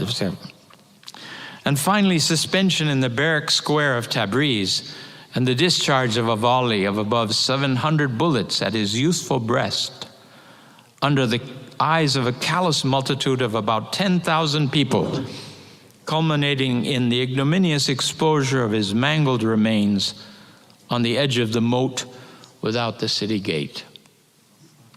These were the progressive stages in the tumultuous and tragic ministry of one whose age inaugurated the consummation of all ages and whose revelation fulfilled the promise of all revelations. He continues, I swear by God, the Bab himself in his tablet to Muhammad Shah has written, shouldst thou know the things which in the space of these 4 years have befallen me, at the hands of thy people and thine army, thou wouldst hold thy breath from fear of God. Alas, alas, for the things which have touched me. I swear by the most great Lord, wert thou to be told in what place I dwell, the first person to have mercy on me would be thyself. In the heart of a mountain is a fortress, the inmates of which are confined to 2 guards and 4 dogs. Picture then my plight. In this mountain I have remained alone and have come to such a pass that none of those gone before me have suffered what I've suffered, nor any transgressor endured what I've endured. His ministry. How do we get a bigger picture? How do we find an outline, if you will, of the ministry of the Bab?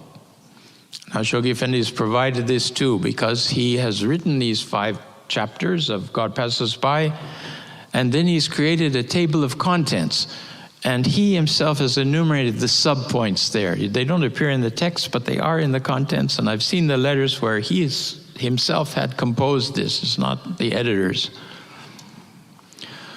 And this, friends, gives us an overview. It's not too lengthy, and I want to read it for you. It'll just remind us of the various episodes and stages in the unfoldment of the Bab's ministry. So the first chapter is called The Birth of the Babi Revelation. The declaration of the Bab's mission, he starts right off with that. Enrollment of the letters of the living. The Bab's pilgrimage to Mecca, the Bab's arrest and departure for Isfahan after his return from Mecca, the Bab's sojourn in Isfahan with all of the interesting developments that took place there.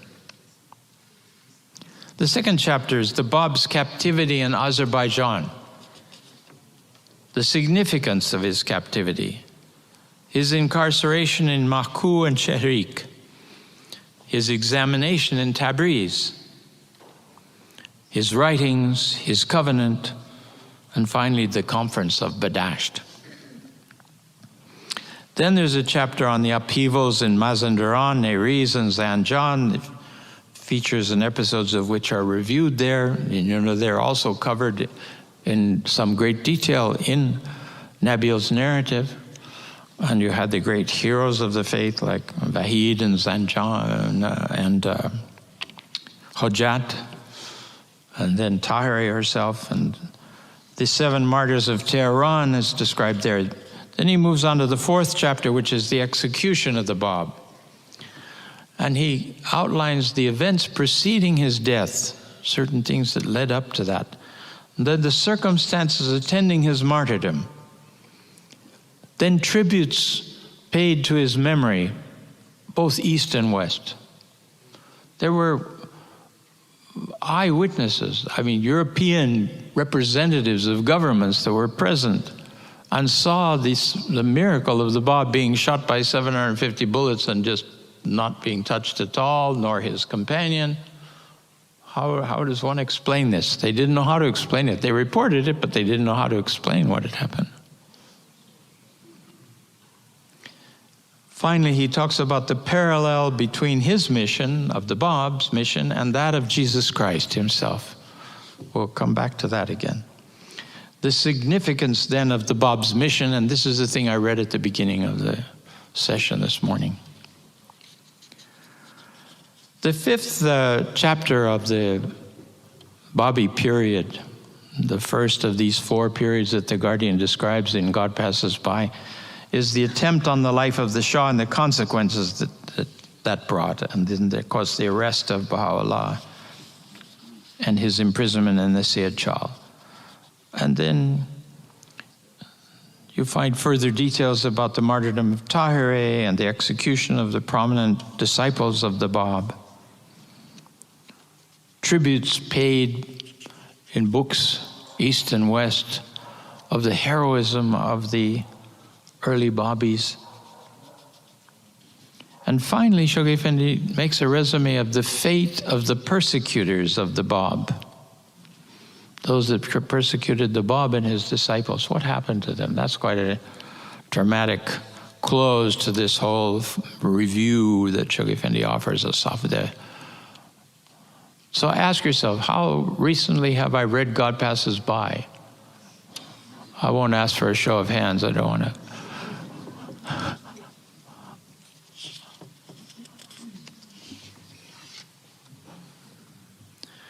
That brings us now to this a little more detail. You remember the episodes of that Shoghi Effendi points out, particularly the 2 episodes preceding the martyrdom of the Bab. The one where the official comes and says, "Come with me immediately," and the Bab says, "I'm not finished with my conversation," and he says, "Nothing in earth or in heaven can possibly interrupt me until I finish." And this man takes the Bab away for the execution. And of course, then he finds him afterwards seated, and he turns to him after a moment of consternation that the man is seeing that how is he alive after all this? And inside the room again, where with the secretary, again, finishing his conversation, I said, "I've finished my conversation, and now you may proceed with your intention." My God.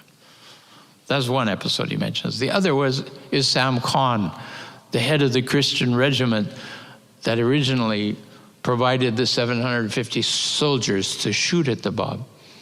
Who shoots it? And can you think of any execution in history where 750 riflemen were lined up to be sure that deed was accomplished? That's already incredible in history. Maybe 10 or 12 marksmen or something, but 750? Incredible. Then he says, Sam Khan he said that he didn't want to do this. He told the Bab, I have no enmity for you at all. And the Bab tells him, if you are sincere in your declaration, God is able to resolve this. And you should proceed. And he proceeds and he shoots. And of course, the Bab is not So he renounces, he takes his troops, he said, the men are not going to repeat this. This is sufficient evidence for me, and he disappears. And the officials said, I'm not going to be involved in this any further to try to kill the Bob, and he quit his post. He said, even though it results in my own death, I'm not going to take one step forward in this again. Very interesting, again, these as a kind of evidence of what was happening at this moment. Never mind the fact that there was this terrific storm and darkness that overcome everybody.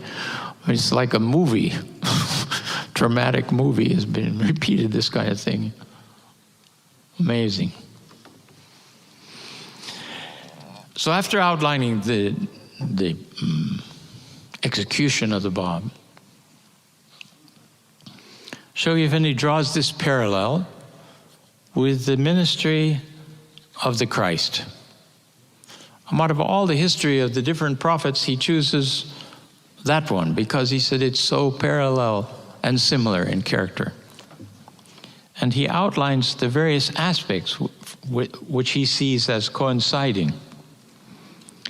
It would indeed be no exaggeration to say that nowhere in the whole compass of the world's religious literature, except in the Gospels, do we find any record relating to the death of the religion founders of the past comparable to the martyrdom suffered by the prophet of Shiraz.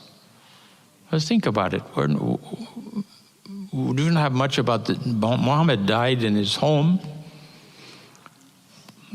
Moses, I don't know I can't remember the end of the history of Moses, but we don't have any spectacular details. So strange, so inexplicable a phenomena, attested by eyewitnesses, corroborated by men of recognized standing, and acknowledged by government as well as unofficial historians among the people who had sworn undying hostility to the Babi faith, may be truly regarded as the most marvelous manifestation of the unique potentialities with which a dispensation promised by all the dispensations of the past had been endowed. This event of the martyrdom of the Bab that his enemies had to admit to, this miraculous end to this spectacular divine career. The passion of Jesus Christ, and indeed his whole public ministry, alone offer a parallel to the mission and death of the Bab. A parallel which no student of comparative religion can fail to perceive or ignore. In the youthfulness and meekness of the inaugurator of the Babi dispensation, in the extreme brevity and turbulence of his public ministry, in the dramatic swiftness with which that ministry moved towards its climax, in the apostolic order which he instituted and the primacy which he conferred on one of its members. You're following these things. Now Christ indicating that Peter was the outstanding disciple, and the Bab also his indications about Qudus and so on. In the boldness of his challenge to the time-honored conventions, rites, and laws which had been woven into the fabric of the religion he himself had been born into. Friends, too much to take notes, but this is all right there in God Passes By. You can go back and take it apart and think about it and read the parallel passages in the gospel and see what this is all about. In the role which an officially recognized and firmly entrenched religious hierarchy played as chief instigator of the outrages which he was made to suffer, the same as the Christ. In the indignities heaped upon him, in the suddenness of his arrest, in the interrogation to which he was subjected. Very interesting how similar this is. In the derision poured and the scourging inflicted upon him. In the public affront he sustained. And finally, in his ignominious suspension before the gaze of a hostile multitude. The crucifixion of the Christ and the suspension of the Bab at the time of his execution. In all these, we cannot fail to discern a remarkable similarity to the distinguishing features of the career of Jesus Christ. Chapter 4 of God Passes By, you can find the details. How are we doing with time here? All right.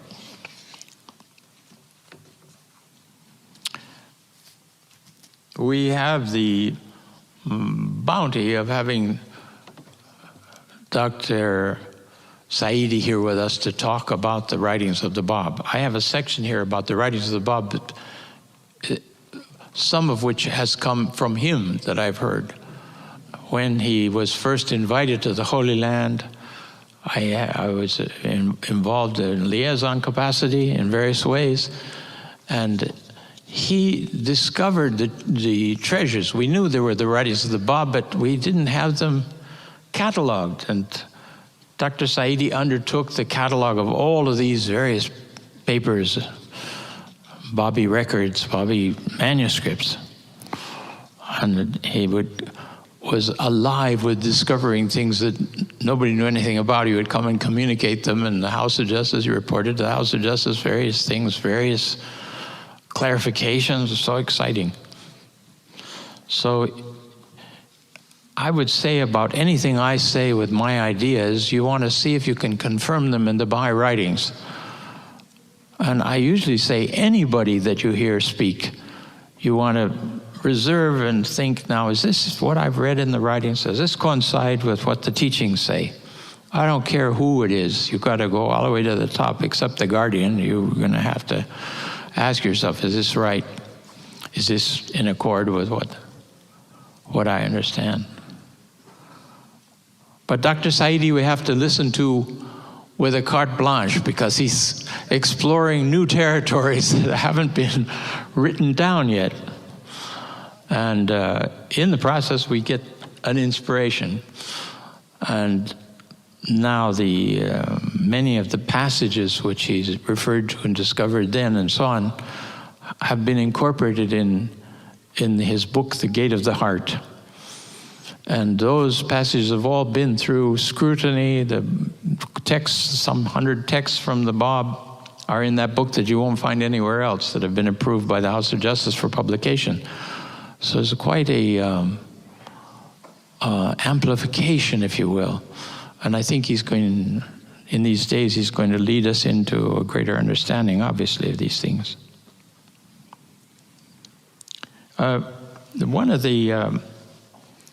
There's a whole variety of themes, and he'll be approaching these, but one of them has to do with the 5 modes of revelation. The Bab talks about this a lot, and it comes into his writings that there were 5 ways, he said, in which he revealed his revelation.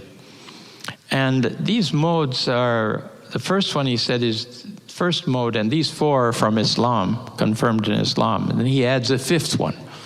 The 4 from Islam were divine verses, that is the word of God, if you will, in the first person from God, where the manifestation channels the words of God and he announces things on behalf of the divinity. Divine verses, wholly inspired, characterized by the phrase, I am God. That's the character of the first mode. The second mode of revelation, he says, are supplications and prayers, in which the manifestation of God models for us what our attitude towards his inner state should be, towards his inner reality. And he assumes an attitude that's humble, that points to God. And it's characterized by the phrase, thou art God. I am God, now thou art God. Then the third category of mode of revelation are commentaries about the first stage, where the manifestation elaborates on the meanings of the divine verses that he's revealed. And those are characterized by the term, he is God.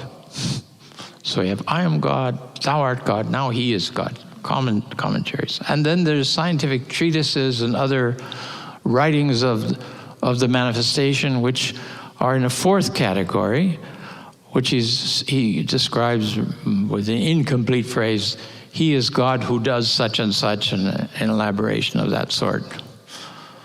Then the Bab says there's a fifth mode of revelation, and that is all of these four, which were in Arabic, in Persian. And he also says because of the character of his coming, the greatness of the day of God that he appears in, that instead of only the divine verses being the verses of God, he said everything that's written in any of the five modes is considered revelation, divine revelation itself. Now we were talking about the summary of the Bab, the writings of the Bab digitally, what we had available there, and there's still more things that will come and be discovered in the future. But digitally, we were able to calculate the Bab's writings as 5 million words. And again, as pointed out, this surpasses the summary of all the previous manifestations of God, again, probably double that. Then we say, well, what is left for Baha'u'llah? Actually, the digitation of the Baha'u'llah's words came up to 6 million. Amazing. I mean, this is just such an outpouring of revelation, the like of which we've never seen in prophetic history. Now, some of you may react inside. You say, I've seen in the writings that we're not supposed to make any distinction between the manifestations of God. All of them are the messengers of God. Yes, friends, this is true, but we have to bear in mind the Igon defines the twofold character of the manifestations of God.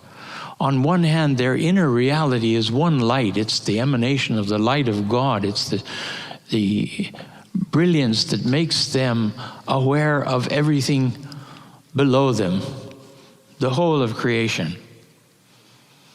And in that, they're all the same. But the designation of their missions, the extent to which they're allowed to reveal what they reveal, the limitations on its content, this is what makes them distinct from each other. And in that, we see the Bab arise as the king of the messengers of God. So it's not really a contradiction.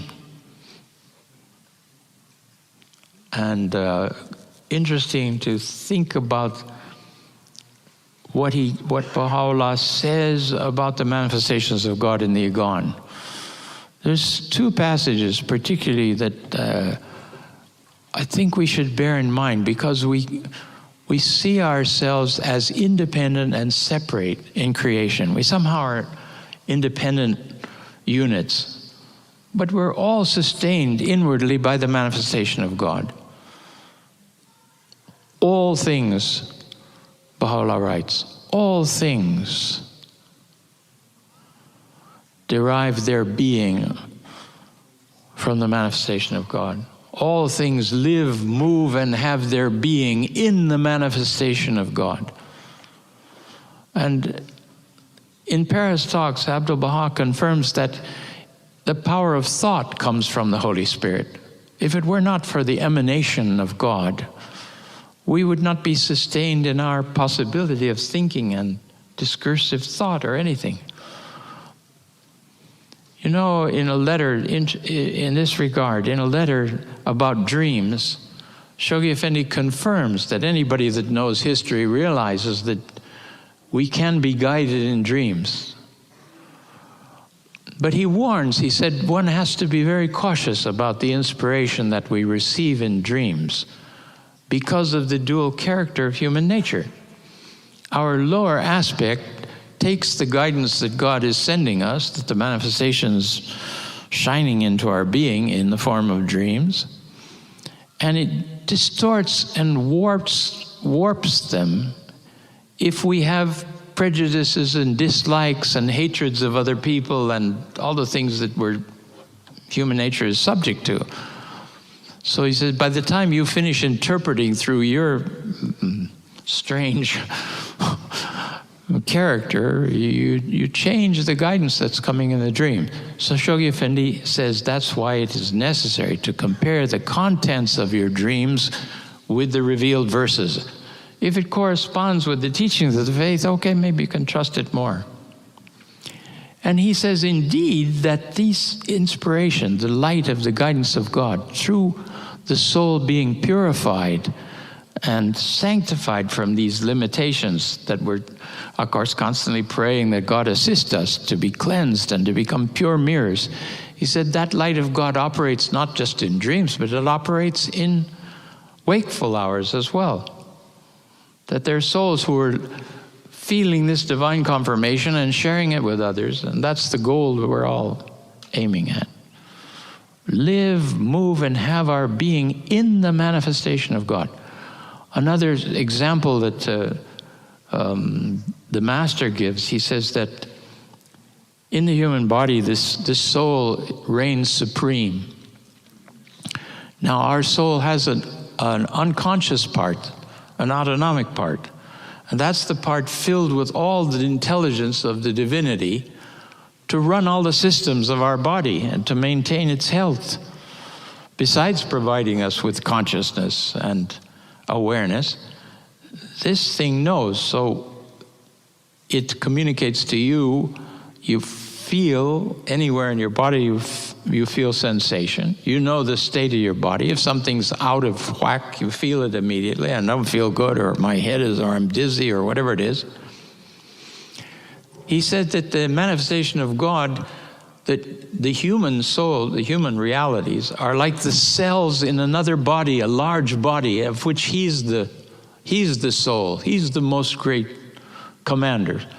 And that's why the manifestation, who has us as his body, that is his outreach, his consciousness, is aware of every soul. How is it you in your room wake up and you pray to Baha'u'llah and you feel good, and the other person on the other side of the world is doing the same thing, you know?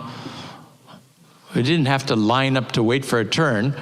It's all happening simultaneously. This is a kind of a level of consciousness that we have no way to imagine, except that he talks about it to us. He's simultaneously present and closer than your life vein at any instant in your life. And if you feel far from him, it's not that he moved, you moved. How do you come back to that closeness? Bill Sears used to always say that. If you don't feel as close to God as you used to be, who moved? God didn't go anywhere. Baha'u'llah didn't go anywhere. That's a constant. And it's not only a constant, but it's the sustenance of your power to breathe. It's providing the saliva in your mouth. It's digesting your breakfast, which you don't know how to do by yourself. Who knows those things? He wonders in some of the tablets how human beings, in the face of so many signs of a superior intelligence, have the gall to deny God and act as if they were something independent. Where were they 80 or 90 years ago? And where will they be in another 90 years? Come and go, we come and go. I used to think of Baji walking amongst those olive trees that have been there since, some of them, Shoghi Effendi said, since the time of Christ. We must seem like mosquitoes coming and going. You know, we're born, buzz around a little bit, and we're off. And it really doesn't matter what we believe or don't believe as far as those olives are concerned. They just go on existing. Fascinating.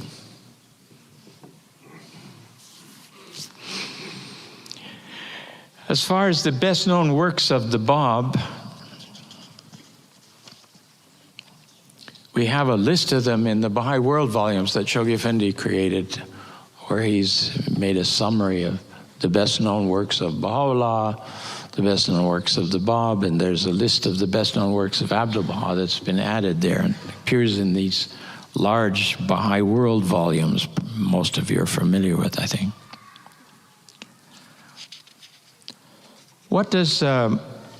How does the guardian summarize? How does he get into this whole question of his writings, the details of which, again, Dr. Saidi are beginning to introduce to us? alike in the magnitude of the writings emanating from his pen and in the diversity of the subjects treated in those writings, his revelation stands wholly unparalleled in the annals of any previous religion. What a statement.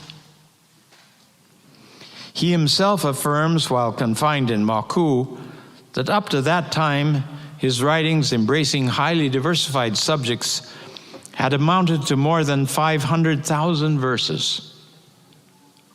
The verses which have rained from this cloud of divine mercy, as Baha'u'llah's testimony in the Kitab-i-Gan, have been so abundant that none hath yet been able to estimate their number. A score of volumes are now available. How many still remain beyond our reach?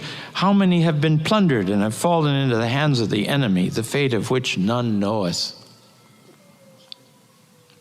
No less arresting is the variety of themes presented by these voluminous writings, such as prayers, homilies, orations, tablets of visitation, scientific treatises, doctrinal dissertations, exhortations, commentaries on the Quran and on various traditions, epistles to the highest religious and ecclesiastical dignitaries of the realm, and laws and ordinances for the consolidation of his faith and the direction of its activities. In the course of summary, something that we may visit again in the other course that's being offered, it should be noted, Shoghi Effendi says, in connection with his review of the contents of the Persian Bayan, it should be noted in this connection, and in the third Vahed of this book, there occurs a passage which, alike in its explicit reference to the name of the Promised One, and in its anticipation of the order which in a later age was to be identified with his revelation, deserves to rank as one of the most significant statements recorded in any of the writings of the Bab. Then he quotes from the Bayan. Well is it with him, is his prophetic announcement, who fixeth his gaze upon the order of Baha'u'llah, and rendereth thanks unto his Lord, for he will assuredly be made manifest. God hath indeed irrevocably ordained it in the Bayan. Then Shoghi Effendi elaborates this theme. He says, it is with that self-same order that the founder of the promised revelation, 20 years later, incorporating that same term in his Kitab-i-Aqdas, identified the system envisaged in that book, affirming that this most great order had deranged the world's equilibrium and revolutionized mankind's ordered life. It is the features of that self-same order which at a later stage in the evolution of the faith, the center of Baha'u'llah's covenant and the appointed interpreter of his teachings delineated through the provisions of his will and testament. It's the structural basis of that self-same order which in the formative age of that same faith, the stewards of that same covenant, the elected representatives of the worldwide Baha'i community, are now laboriously and unitedly establishing. It is the superstructure of that self-same order attaining its full stature through the emergence of the Baha'i World Commonwealth, the kingdom of God on earth, which the golden age of that same dispensation must, in the fullness of time, ultimately witness. How the Guardian draws this significance of that phrase from the Bayan all the way to the golden age and the establishment of the kingdom of God on earth.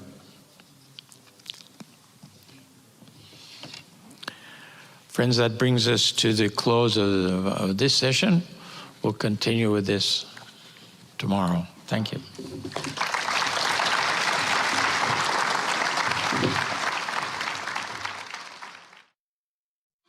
Good morning, Allah Apa. Nice to see you all again. How is everyone? Did you all have some coffee or tea or something? Managed to get through this session now?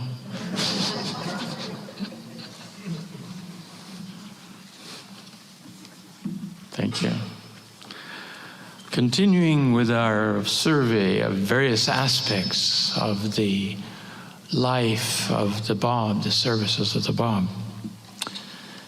We've moved through his mission, his declaration, his rank, his station, his titles, his person, his ministry, and something of his writings, where we ended up talking about the order of Baha'u'llah that he's mentioned and that Dr. Saidi elaborated very beautifully on yesterday. I remember hearing from pilgrims and seeing in pilgrim notes how Shoghi Effendi simplified the truth that he wanted us all to understand, that every stage of the cause is a single organic activity. We're not to be separated and say, the Bab came and he had a certain thing, but then Baha'u'llah came and he revised it and fixed it a bit, and then Abdul-Baha came and he had a different direction, and finally Shoghi Effendi took us off to administration, and it's a totally wrong understanding of the cause. And Shoghi Effendi, particularly in the introduction, the foreword to God Passes By, he stresses the singularity of the cause of God. It started from this primal point and it's going to go for 500,000 years, and it's all one process.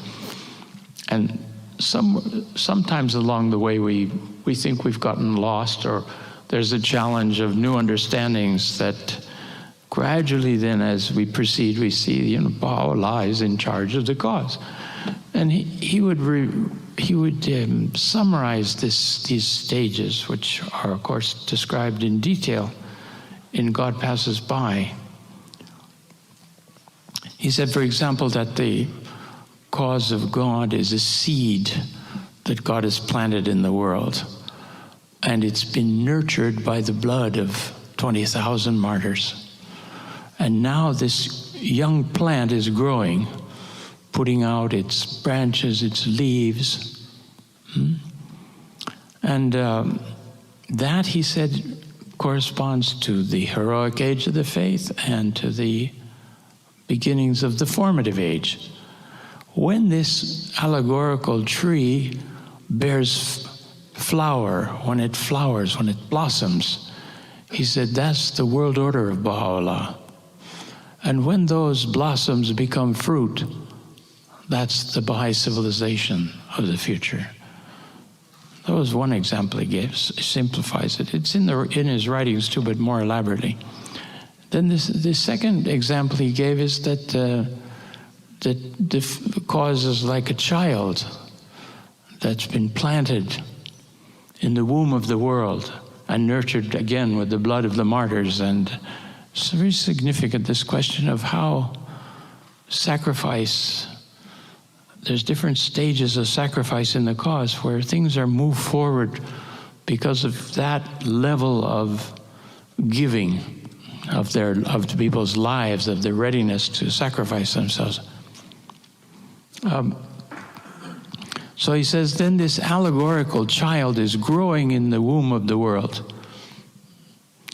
And it's an embryo still. The administrative order in this stage is like an embryo. And there's a few kicks and jerks and things that happen along the way. It's still developing. When this allegorical child, he says, is born, that's the beginning of the world order of Baha'u'llah. But it's a baby, it's a child. When it grows to adulthood, that's the world civilization of Baha'u'llah. Interesting to think in terms of how we're going to be moving, how humanity will be moving through these various degrees. Important, it seems to me, it's quite important that we get as much as we can the image and order of the writings of the faith into our consciousness, that we remove by stages sometimes acquired knowledge, or at least our dependence on acquired knowledge. Do you remember in the passage about the seeker in the Igon, Baha'u'llah says you have to cleanse the heart of the least remnant of acquired knowledge.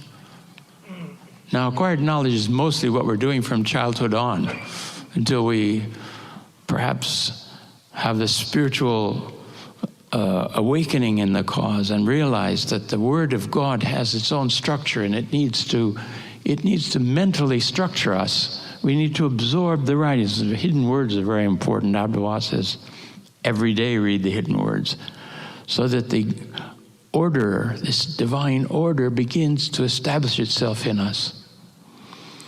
You remember in the hidden words he says how it's important to see with your own eyes and not with the eyes of others. Very strange. Very important. He says that's the only way you're going to be independent. And then it's through the Word of God that we gain this divine understanding and vision. And it replaces gradually our dependence on understanding borrowed knowledge from others, which actually in the Igon is not very nicely characterized as satanic knowledge. It's something we borrow and steal from each other, and then I'm a doctor of so-and-so, you know. Have we made any discoveries, or we just have surveyed the whole activity of human beings before us and absorbed them? At the same time, there's the other side of that. The Baha'u'llah says we should fully investigate and understand all the arts and sciences. But the question of how to do it in a detached way and how to see it with an eye that's independent, and how gradually to recognize the significance of what Baha'u'llah says when he says that if you don't see me with my own eye, you will never behold me. Now, what might we suppose that would mean?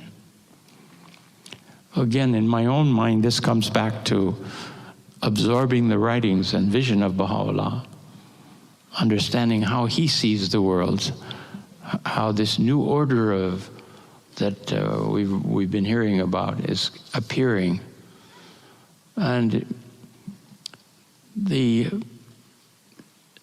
necessity of concentrating on Baha'u'llah, on the creative words of God.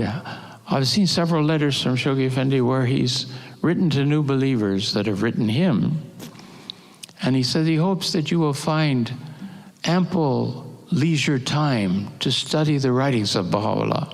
And in one letter he suggests he hopes you'll find a couple hours a day to study the words of God. I wonder what kind of cause of God we would have if we were all studying the Word of God a couple hours a day. I say to myself, oh, what a good idea. I'm retired, I can do that, you know. And I start right off until I fall asleep about 10 minutes later. I get drowsy. I think, oh, I got to have some coffee or do something else. It's a challenge, but we need to acquire the taste for doing more of that and surveying things. And perhaps I remember Howard Colby Ives was giving suggestions to the early believers about taking notes as you're reading the tablets of Baha'u'llah, the writings of Baha'u'llah. Take notes of things that seem particularly significant to you, because we're constantly evolving and changing. And so the verses mean different things to us at different times. Like Shoghi Effendi said, one of the Westerners, he asked if they'd read the Igon at the Pilgrim House, and the Westerner said, yes, I've done it. And Shoghi Effendi smiled. He didn't say anything, but the next pilgrim group, he said, we had a pilgrim here who said they'd done the Igon. He said, you can't ever do the Igon, you know. It's a constant challenge. And it changes before our eyes because we're changing. It's the source of all things. It encompasses the whole reality, you know. It's a major doctrinal work of the whole revelation. So we got to his writings of the Bab. We're in our survey now. And this morning we're going to start off looking at Shoghi Effendi's elaboration on the covenant of the Bab. And there's so much emphasis, not in the earliest writings of the Bab. The first few years there's not so much emphasis, but later on The whole focus of everything is him whom God shall make manifest. And the whole revelation of the Bab, he submits it to Baha'u'llah to accept what he will. And even he says, I've elaborated all kinds of laws and everything so that when him whom God shall make manifest comes, he will be free to chant on the branches of the trees of eternity his holy melodies. Verily, verily, I am God and there is no God but me. And he won't be bothered with anything else. But he submits it to Baha'u'llah, and Baha'u'llah then adapts certain of the laws and teachings of the Bab for his own dispensation. Fascinating here. Unlike the prophets gone before him, these are the words of the Guardian, whose covenants were shrouded in mystery. Unlike Baha'u'llah, whose clearly defined covenant was incorporated in a specially written testament and designated by him as the Book of My Covenant, the Bab chose to intersperse his Book of Laws, the Persian Bayan, with unnumbered passages, some designedly obscure, mostly indubitably clear and conclusive, in which he fixes the date of the promised revelation, extols its virtues, asserts its preeminent character, assigns to it unlimited powers and prerogatives, and tears down every barrier that might be an obstacle to its recognition. You think in terms of this, the Bab, the whole purpose of his revelation is to prepare humanity for the coming of Baha'u'llah. And the coming of Baha'u'llah is such an event that it has required a full manifestation of God to open the way, to clear the air, so to speak, for the coming of his own message. Baha'u'llah, he, verily, referring to the Bab in his Kitab-i-Badi, has stated, hath not fallen short of his duty to exhort the people of the Bayan and to deliver unto them his message. In no age or dispensation hath any manifestation made mention in such detail and in such explicit language of the manifestation destined to succeed him. That's in the 2nd chapter of God Passes By.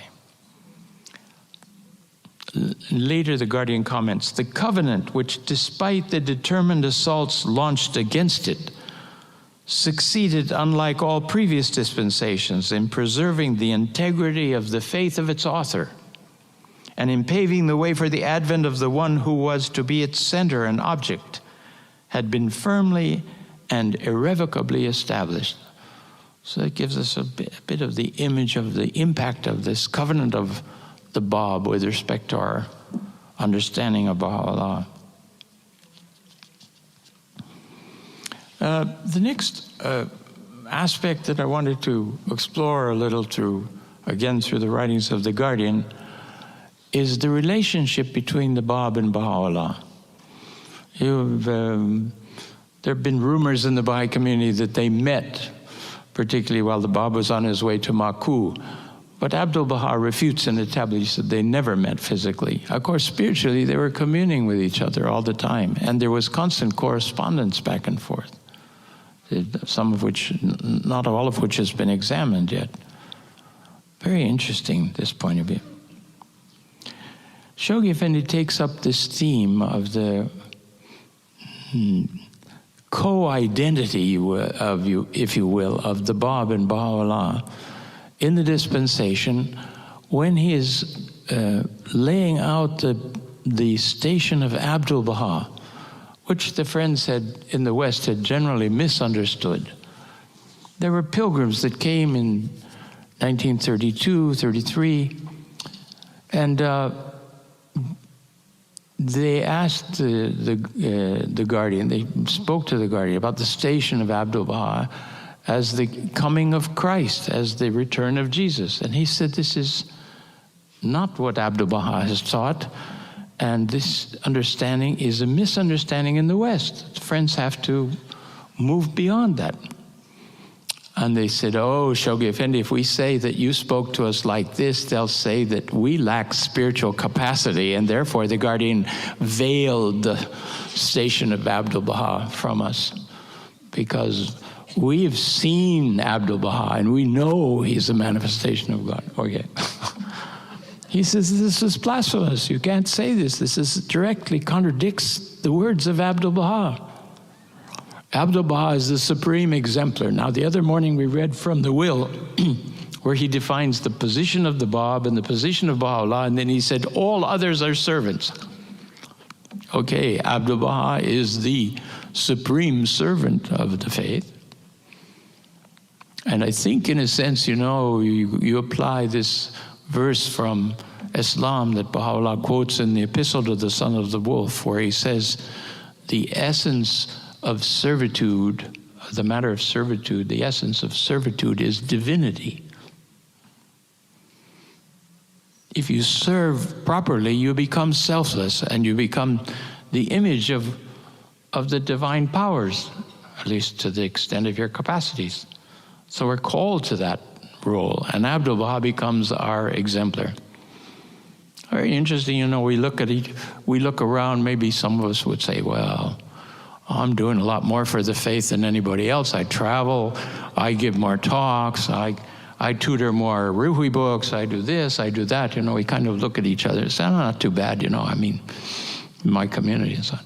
This is a total mistake. We need to compare with the exemplar. Exemplar is there. As long as we keep comparing ourselves with Abdu'l-Baha, we should be in a fairly clear position of obeisance, of submission, of nothingness. So the more we know about Abdu'l-Baha's life, the better we're able to realize our own is a faint, if anything, we hope, a faint glimmering of that power and blessing.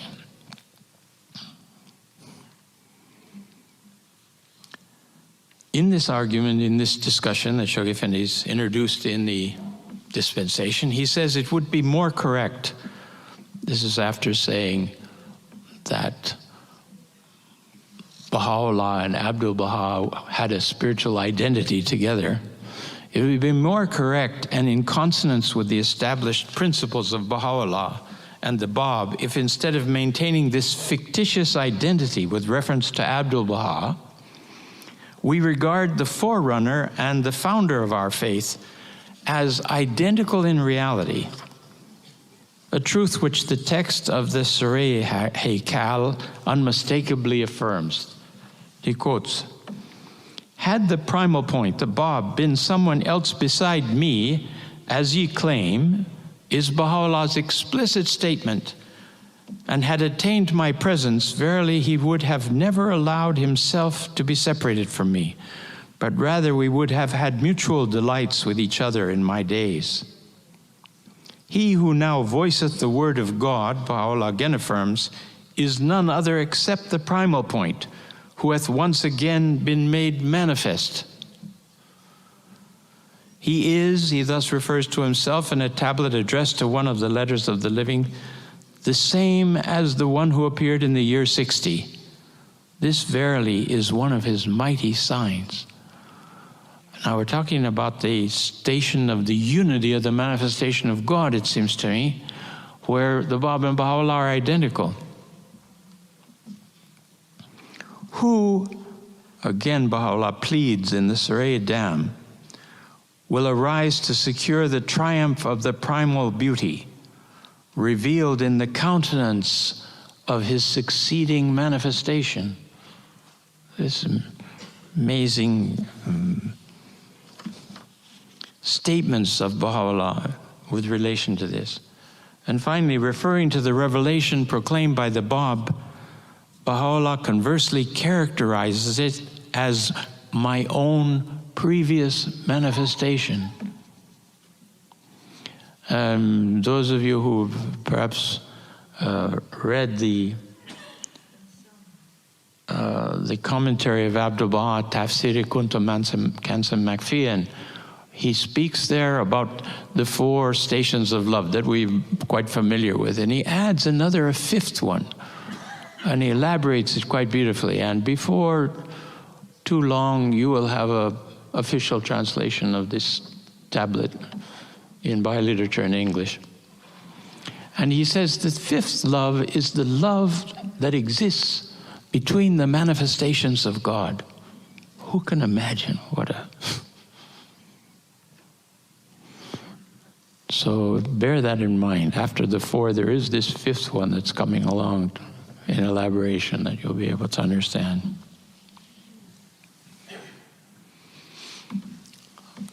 In surveying the various passages and documents with respect to the impact of the Bob on society and on where we are in our present evolution of the cause, there are several very key messages which I'd like to share parts of this morning.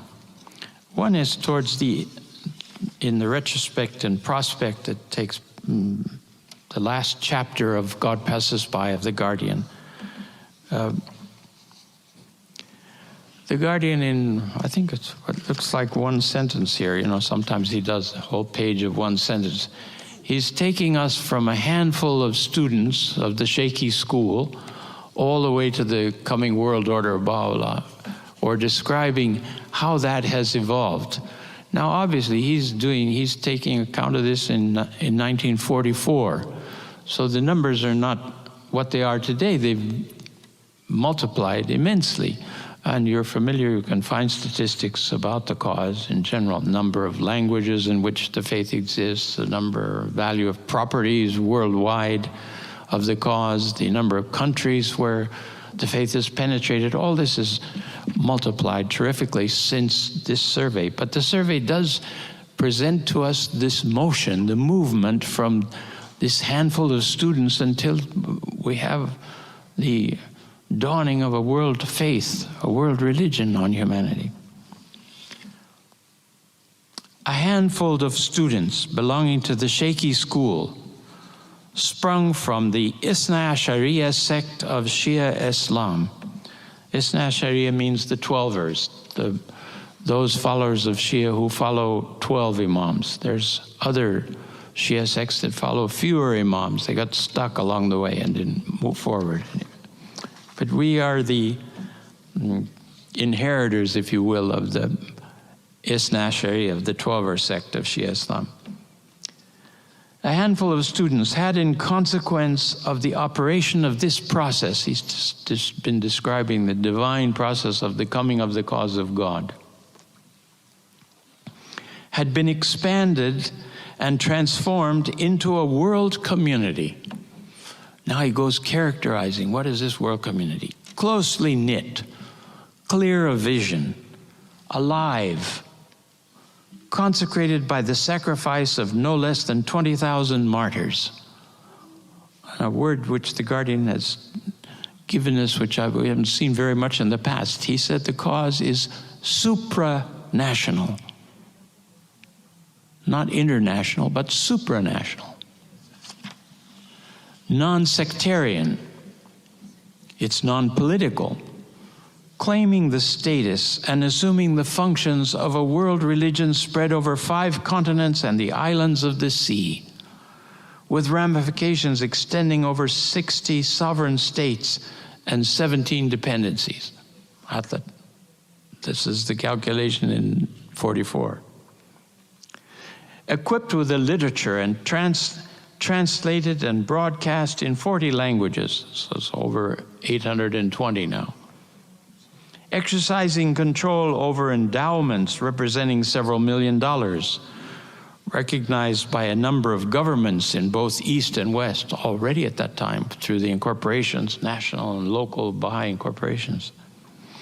Integral in aim and outlook, possessing no professional clergy, professing a single belief, following a single law, animated by a single purpose, organically united through an administrative order, divinely ordained and unique in its features, including within its orbit representatives of all the leading religions of the world, of various classes and races, faithful to its civil obligations, conscious of its civic responsibilities, as well as of the perils confronting the society of which it forms a part, sharing the sufferings of that society and confident in its own high destiny. Friend, what a guardian we had that it could create in one sentence a vision of the whole of the first Baha'i century and where we're going. It's really, you can find that right there, third paragraph of the chapter Retrospect and Prospect in your rereading of God Passes By. The next document I'd like to call attention to was the next important anniversary after 44, which of course represented the birth of the faith and motivation for the Guardian having written God Passes By, was the anniversary of the martyrdom, the 100th anniversary of the martyrdom of the Bab in 1950. In July 1950, Shoghi Effendi sent a message to the American Baha'i community, which then became communicated all over the world.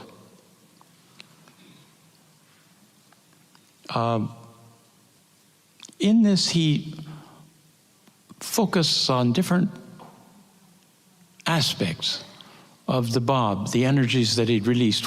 What's producing here? How is it producing here? And so on. So we're going to look a little bit at those. You'll see how this vast influence of the Bab's initial revelation, how it then greatly enriched and accelerated with the revelation of Baha'u'llah, has produced all these changes. It's also the Guardian reveals something of his own character and emotion here, which doesn't always happen. Moved to share, it's in Kabylese, friends. Some of the words are missing because the Guardian used this special language, which actually has its own drama to it because it's so terse and tight to convey his messages and also to save some money. We do not put all the ofs and the thes and all of these things. Moved to share with assembled representatives of American Baha'i community gathered beneath the dome of the most holy house of worship in the Baha'i world. Why is Wilmette the most holy house of worship in the Baha'i world? That's exactly because Abdul Baha himself laid its cornerstone. It made it the mother temple of the world. It constitutes a house of worship, the mother house of worship, the holiest house of worship in the world. But also, the Guardian said, and it's a shrine because Abdul Baha was there. And where Baha'u'llah and Abdul Baha have been and events have taken place, all those are potentially shrines. So he says, moved to share with those gathered there feelings of profound emotion evoked by this historic occasion of the worldwide commemoration of the first centenary of the martyrdom of the Blessed Bab, prophet and herald of the faith of Baha'u'llah, founder of the dispensation marking the culmination of the 6,000-year Adamic cycle, inaugurator of the 5,000-century Baha'i cycle. You look how the Bab is right on the cusp between the two. He closes the one and he opens the other. Very significantly, he says the conjunction of these two prophetic cycles, the cycle of prophecy and the cycle of fulfillment, of which we're now launched into. Poignantly call to mind the circumstances attending the last act, consummating the tragic ministry of the master hero of the most sublime drama in the religious annals of mankind, signalizing the most dramatic event of the most turbulent period of the heroic age of the Baha'i dispensation. The reading and study of the Guardian is the only source of getting all these events in their proper relationship with everything that's happened in the past, and in understanding their different value and importance in the unfoldment of the heroic age, in the unfoldment of this new dispensation. Destined, this sacrifice of the Bab, destined to be recognized by posterity as the most precious, momentous sacrifice in the world's spiritual history. Posterity, humanity is going to come to see how important this martyrdom of the Bab was. Recall the peerless tributes paid to his memory by the founder of the faith, acclaiming him monarch of God's messengers, the primal point round whom the realities of all the prophets circle in adoration. Profoundly stirred by the memories of the agonies he suffered, the glad tidings he announced, the warnings he uttered, the forces he set in motion, the adversaries he converted, the disciples he raised up, the conflagrations he precipitated, and the legacy he left of faith and courage, the love he inspired. Again, he brings himself back into the picture. He says, acknowledge with bowed head, joyous, thankful heart,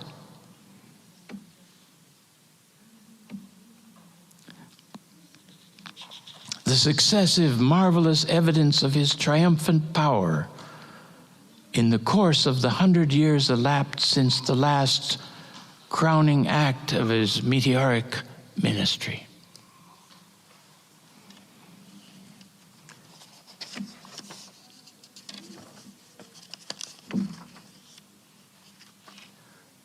Now he begins to outline.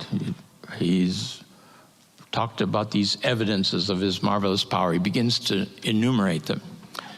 The creative energies released at the hour of the birth of his revelation, endowing mankind with the potentialities of the attainment of maturity, are deranging during the present transitional age the equilibrium of the entire planet, as the inevitable prelude to the consummation in world unity of the coming of age of the human race.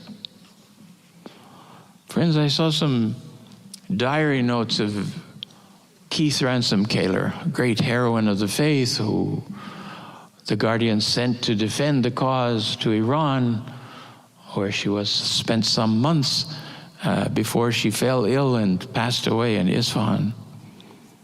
And he named her posthumously. He said she was both a martyr and a hand of the cause. In her notes, Shoghi Effendi spoke very candidly, and she also responded candidly. She said, he asks her at one point about, after talking about the cause and how it's developing and so on, he said, do you think that the kingdom of God on earth depends on the Baha'is and what they do? And she said, yes, she thought that was the way it was. He said, not at all. They can go completely off direction. The energies released by the Bab and Baha'u'llah will bring about the kingdom of God on earth with this or without us. She says, then why are you pushing us so much?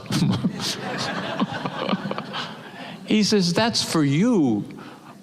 That's for you. That's the blessing for the Baha'is, that they stir themselves and form a conscious community that will blend together with the effects of the greater plan of God that the Bab and Baha'u'llah are carrying out with the humanity. We should realize this is going on, with us or without us, it's coming.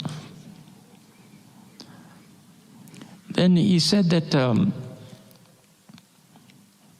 And I'm going to, I think we're going to have time in the course of this, and with the permission of the committee, to go into the subject of divine confirmations and how that works in our lives as teachers. He said that the blessings that Baha'u'llah has brought, that the Bab and Baha'u'llah have brought, for example, in an act of teaching the faith, if there were 10 portions of reward for that, or advantage, he said 9 of them go to the teacher and 1 goes to the seeker, the listener. There's something very essential and dynamic to our participating at a certain intense level in propagating the cause. That's the opportunity open to us, particularly at this period. We'll talk about that some more afterwards. So he's outlining these creative energies. You know, in another place, in another message of the Guardian, if I can interrupt a little here, Shoghi Effendi says these energies are becoming crystallized into visible agencies.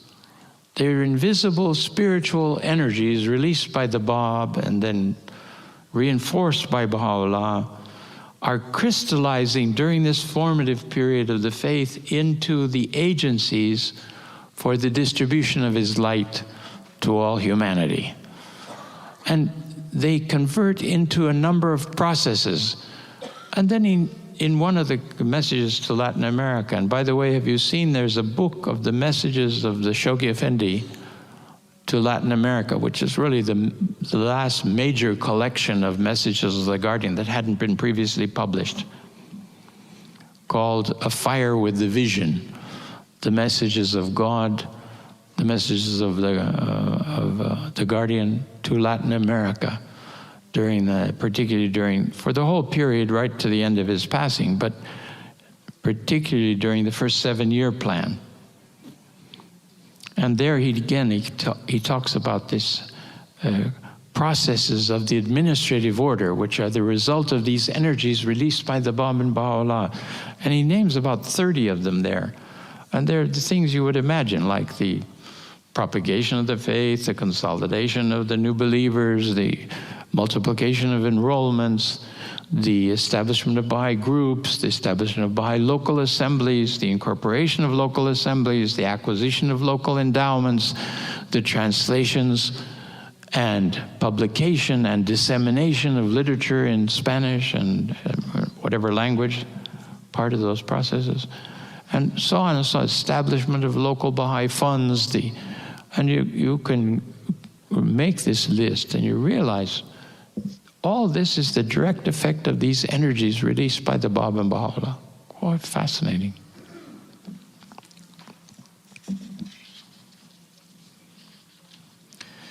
The other thing that also becomes fairly pointed in the Guardian's forward to God Passes By is that all the problems humanity is facing right now are the result of our revelation.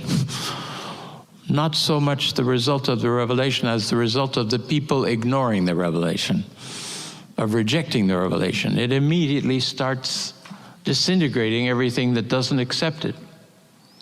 The Bab says, you know, his word is like light. It goes out. If it's received, it illumines the recipient. If it's rejected, it turns to fire.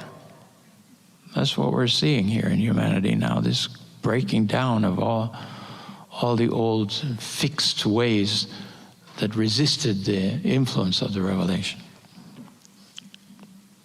So he talks about that again, if I could repeat that phrase, deranging during the present transitional age, that's the formative age of the faith, the equilibrium of the entire planet as the inevitable prelude to the consummation in world unity of the coming of age of the human race. I'm hardly an interpreter of this, but from the advantage of my own life and moving around in the world, you see how the aftermath, Shoghi Effendi makes a startling statement. He says that the result of slavery in the United States has meant that members of the black race participated in the carrying out of the goals of the divine plan of the Master. Without that, it would never have happened. Another insight into the meaning of things as they evolve and change in our understanding. All these wars end up with refugees coming from different parts of the world to different places. South America is full of Japanese, and Brazil has Japanese immigrants, German immigrants, all these different stages in what happened in the Southeast Asia has come to the States and to Europe and so on. Baha'u'llah is mixing us all together as a result of some as a result of our misdeeds, the barbarity of our wars and everything, but out of that he's also creating another humanity. The inevitable prelude to the consummation in world unity of the coming of age of the human race. I must say, another personal comment is that when I became a Baha'i and we first talked about oneness of mankind and all the world should become like one country, it was like people said utopia. I don't hear that anymore. People think that's an interesting idea. They thought about it, maybe be very hard to achieve, but the recognition that we're all one human race is becoming more and more the norm. I don't like it because I don't like these other people. That's another problem. But the recognition that we're all part of a human race. Remember Nader Nader, he one time revealed years ago, to my astonishment, the implications that he was seeing in the verse of Baha'u'llah, the earth is but one country and mankind its citizens. He said, you realize how revolutionary this is? First time we heard it, thought, oh, that's so nice, I like that, feels good. But it also implies responsibilities on the part of all of us to become one country and to provide for every citizen the same benefits, invoke in them the same responsibilities for upholding this oneness of the human race, so that the girl student in Ghana has the same health benefits and the same educational possibilities as the one in Japan or in Brazil. We haven't caught up with that yet. We have the haves, the have nations being nice to the have-nots, that actually they've, of course, gathered all their wealth from some of those guys. History is very interesting to observe. Shoghi Effendi wanted us to study sociology and history and the economics to understand some of these forces that are going on. After this creative energies, he focuses on the warnings. He says, the portentous but unheeded warnings addressed to kings, princes, ecclesiastics are responsible for the successive overthrow of 14 monarchies of East and West. This is more now since then, but this is for 1944. The collapse of the institution of the caliphate. Who would have imagined that such an institution could disappear, and it disappeared so quickly? The virtual extinction of the Pope's temporal sovereignty. Well, most of us don't know enough about history maybe to realize that most of the northern Italian states were the country of the Pope. He was the king of those countries. He ruled them, not simply a spiritual leader, but his whole basis of land outside of the little Vatican City was reduced during the ministry of Baha'u'llah. The progressive decline in the fortunes of the ecclesiastical hierarchies of the Islamic, Christian, Jewish, Zoroastrian, and Hindu faiths. Again, Dr. Saidi was pointing out to us what kind of a society this was, how everything was stacked in favor of the ecclesiastical order. How a commoner wouldn't be able to pronounce on some religious subject, much less a merchant from Shiraz, if you excuse him from suddenly appearing on the behalf of God and announcing a new revelation. It should have been Mujtahid so-and-so that did that. No, it didn't work out that way. How the waning influence of these religious communities, these religious leaders on their communities, how it's changed also, even in our lifetimes. We see such a deterioration and more split up, and how many evangelical sects they have in the world. I think it's about 6,000 they've come up with now. It was about 600 when I first heard about it. The order. Now he brings the question of the order. The order eulogized and announced in his writings, this order of Baha'u'llah that we spoke about yesterday, whose laws Baha'u'llah subsequently revealed in the Most Holy Book, whose features Abdu'l-Baha delineated in his testament, is now passing through its embryonic stage, through the emergence of the initial institutions of the world administrative order in the 5 continents of the globe. This is this 4th period that he outlines in God Passes By. After the 3 ministries of the 3 central figures, he goes on to the administrative order. He completely kind of obliterates his own role in it. He's animating it and inspiring everybody, but he puts the focus that this is what the Baha'is are doing. Of course, this is what the Guardian is getting the Baha'is to do in reality, but he's very selfless in his presentation of it.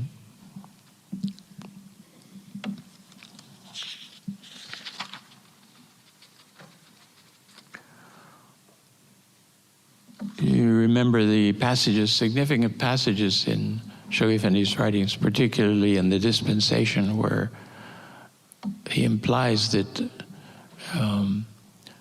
Baha'u'llah is the father of this order and Abdu'l-Baha is its mother.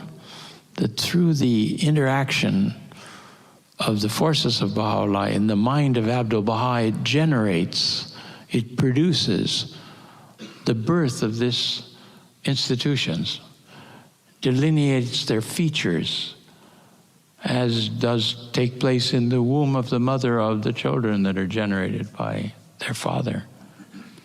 All of that comes to birth now. It's growing, developing, but in an embryonic form during the time we exist now, whatever that exactly means. The clarion call, another theme that Shoghi Effendi is picking up for this commemorative message. The clarion call sounded in the Qayyum al-Asma, summoning the peoples of the West to forsake their homes and proclaim his message. First chapter, first book of the Bab, he has the Western people with responsibilities to serve the cause of God. To forsake their homes and proclaim his message was nobly answered by the communities of the Western Hemisphere, headed by the valorous, stalwart American believers, the chosen vanguard of the all-conquering, irresistibly marching army of the faith in the Western world. The embryonic faith, maturing 3 years after his martyrdom, traversing the period of infancy in the course of the heroic age of the faith, is now progressing towards maturity in the present formative age, destined to attain full stature in the golden age of the Baha'i dispensation.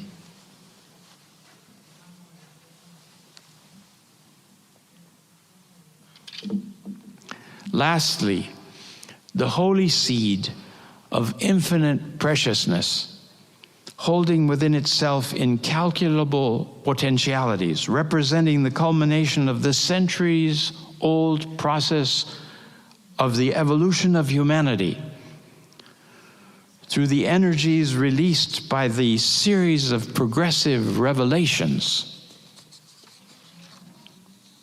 starting with Adam and concluded by the revelation of the seal of the prophets, that would be Muhammad, marked by the successive appearance of the branches, leaves, buds, blossoms, and plucked after 6 brief years by the hand of destiny, ground in the mill of martyrdom. What an image he's giving us here. The seed, the bob becomes the seed that then is submitted to the mill of martyrdom and oppression, yielding the oil whose first flickering light cast upon the somber subterranean walls of the Seychelles of Tehran, with the intimation of Baha'u'llah's prophetic mission, whose fire gathered brilliance in Baghdad, shone in full resplendency in its crystal globe in Adrianople. And elsewhere he relates that to the proclamation to the kings that took place from that in those 5 years that Baha'u'llah was in Adrianople. In Europe, he mentions in one place that. First time we've had a prophet of God that we have any record of in Europe. Whose fire gathered brilliance in Baghdad and shone in full resplendency in its crystal globe in Adrianople, whose rays warmed and illuminated the fringes of the American, European, Australian continents through the tender ministerings of the center of the covenant, whose radiance is now overspreading the surface of the globe during the present formative age, whose full splendor is destined in the course of future millenniums to suffuse the entire planet.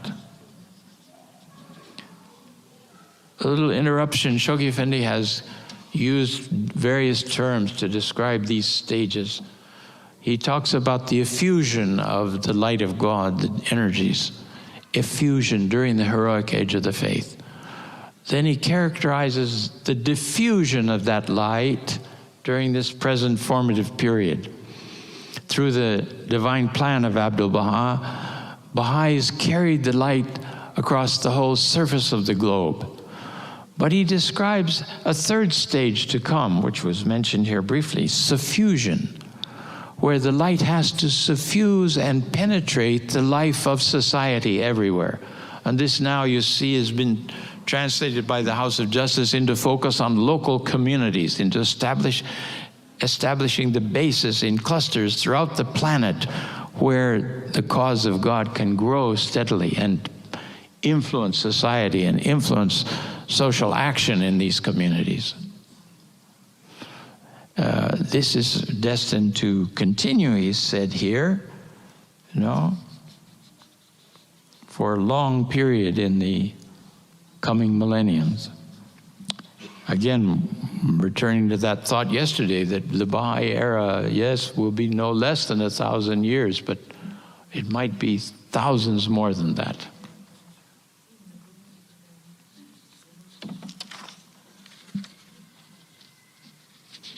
So he ends that picture with whose full splendor is destined in the course of future millenniums to suffuse the entire planet.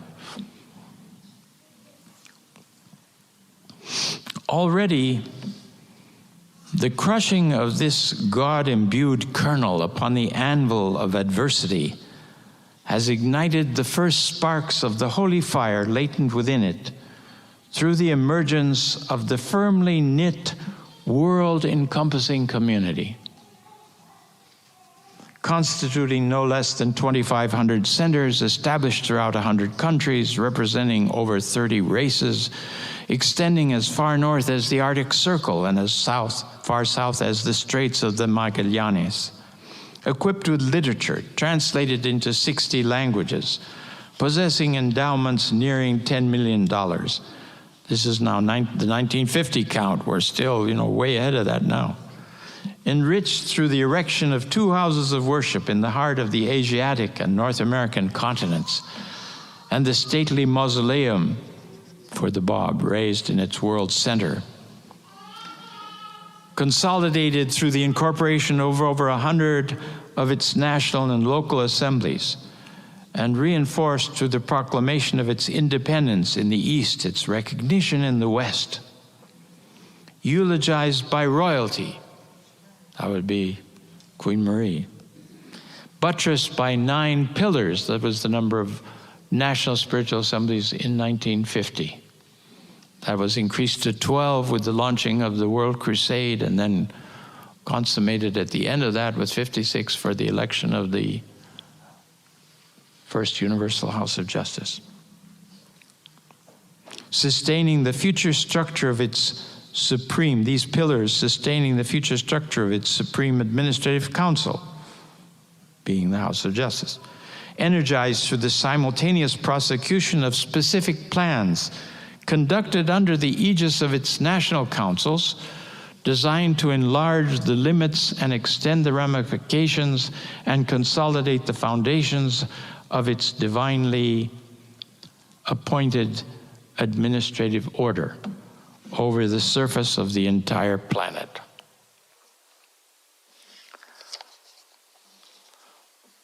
All of these, again, these figures need to be revised, but the topics that he's including here and having join in our vision of, again, the effect and impact of this holy, blessed Bob that's appeared in the world. How is all this going to reflect in our understanding and what we're able to communicate even partially to friends of the faith, to those that come into contact with these meetings we have to commemorate the bicentenary of the birth of the Bob, which is not really a birthday party.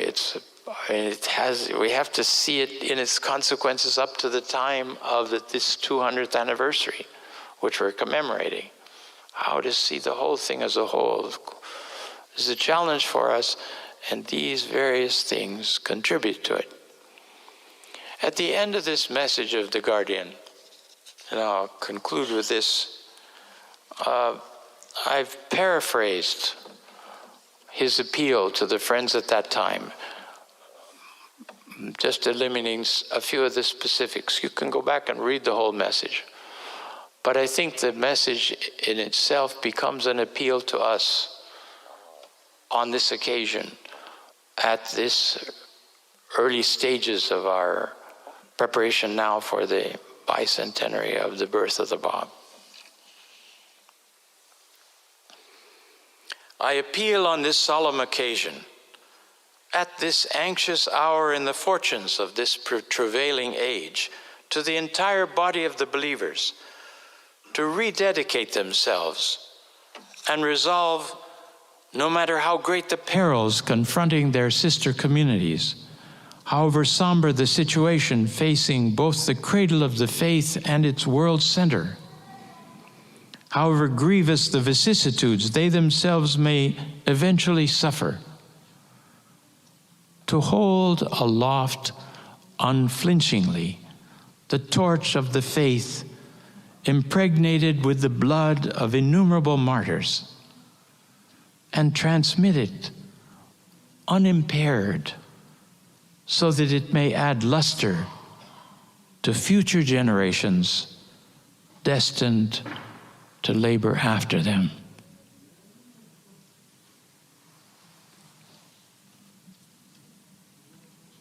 You can find that, friends, in the book Citadel of Faith, around the page 80 of that book, to revisit this solemn appeal of the Guardian to all of us, to keep aloft the torch of the faith with all of its radiance and beauty before the face of humanity, and draw them towards the golden age of his cause. Thank you, friends.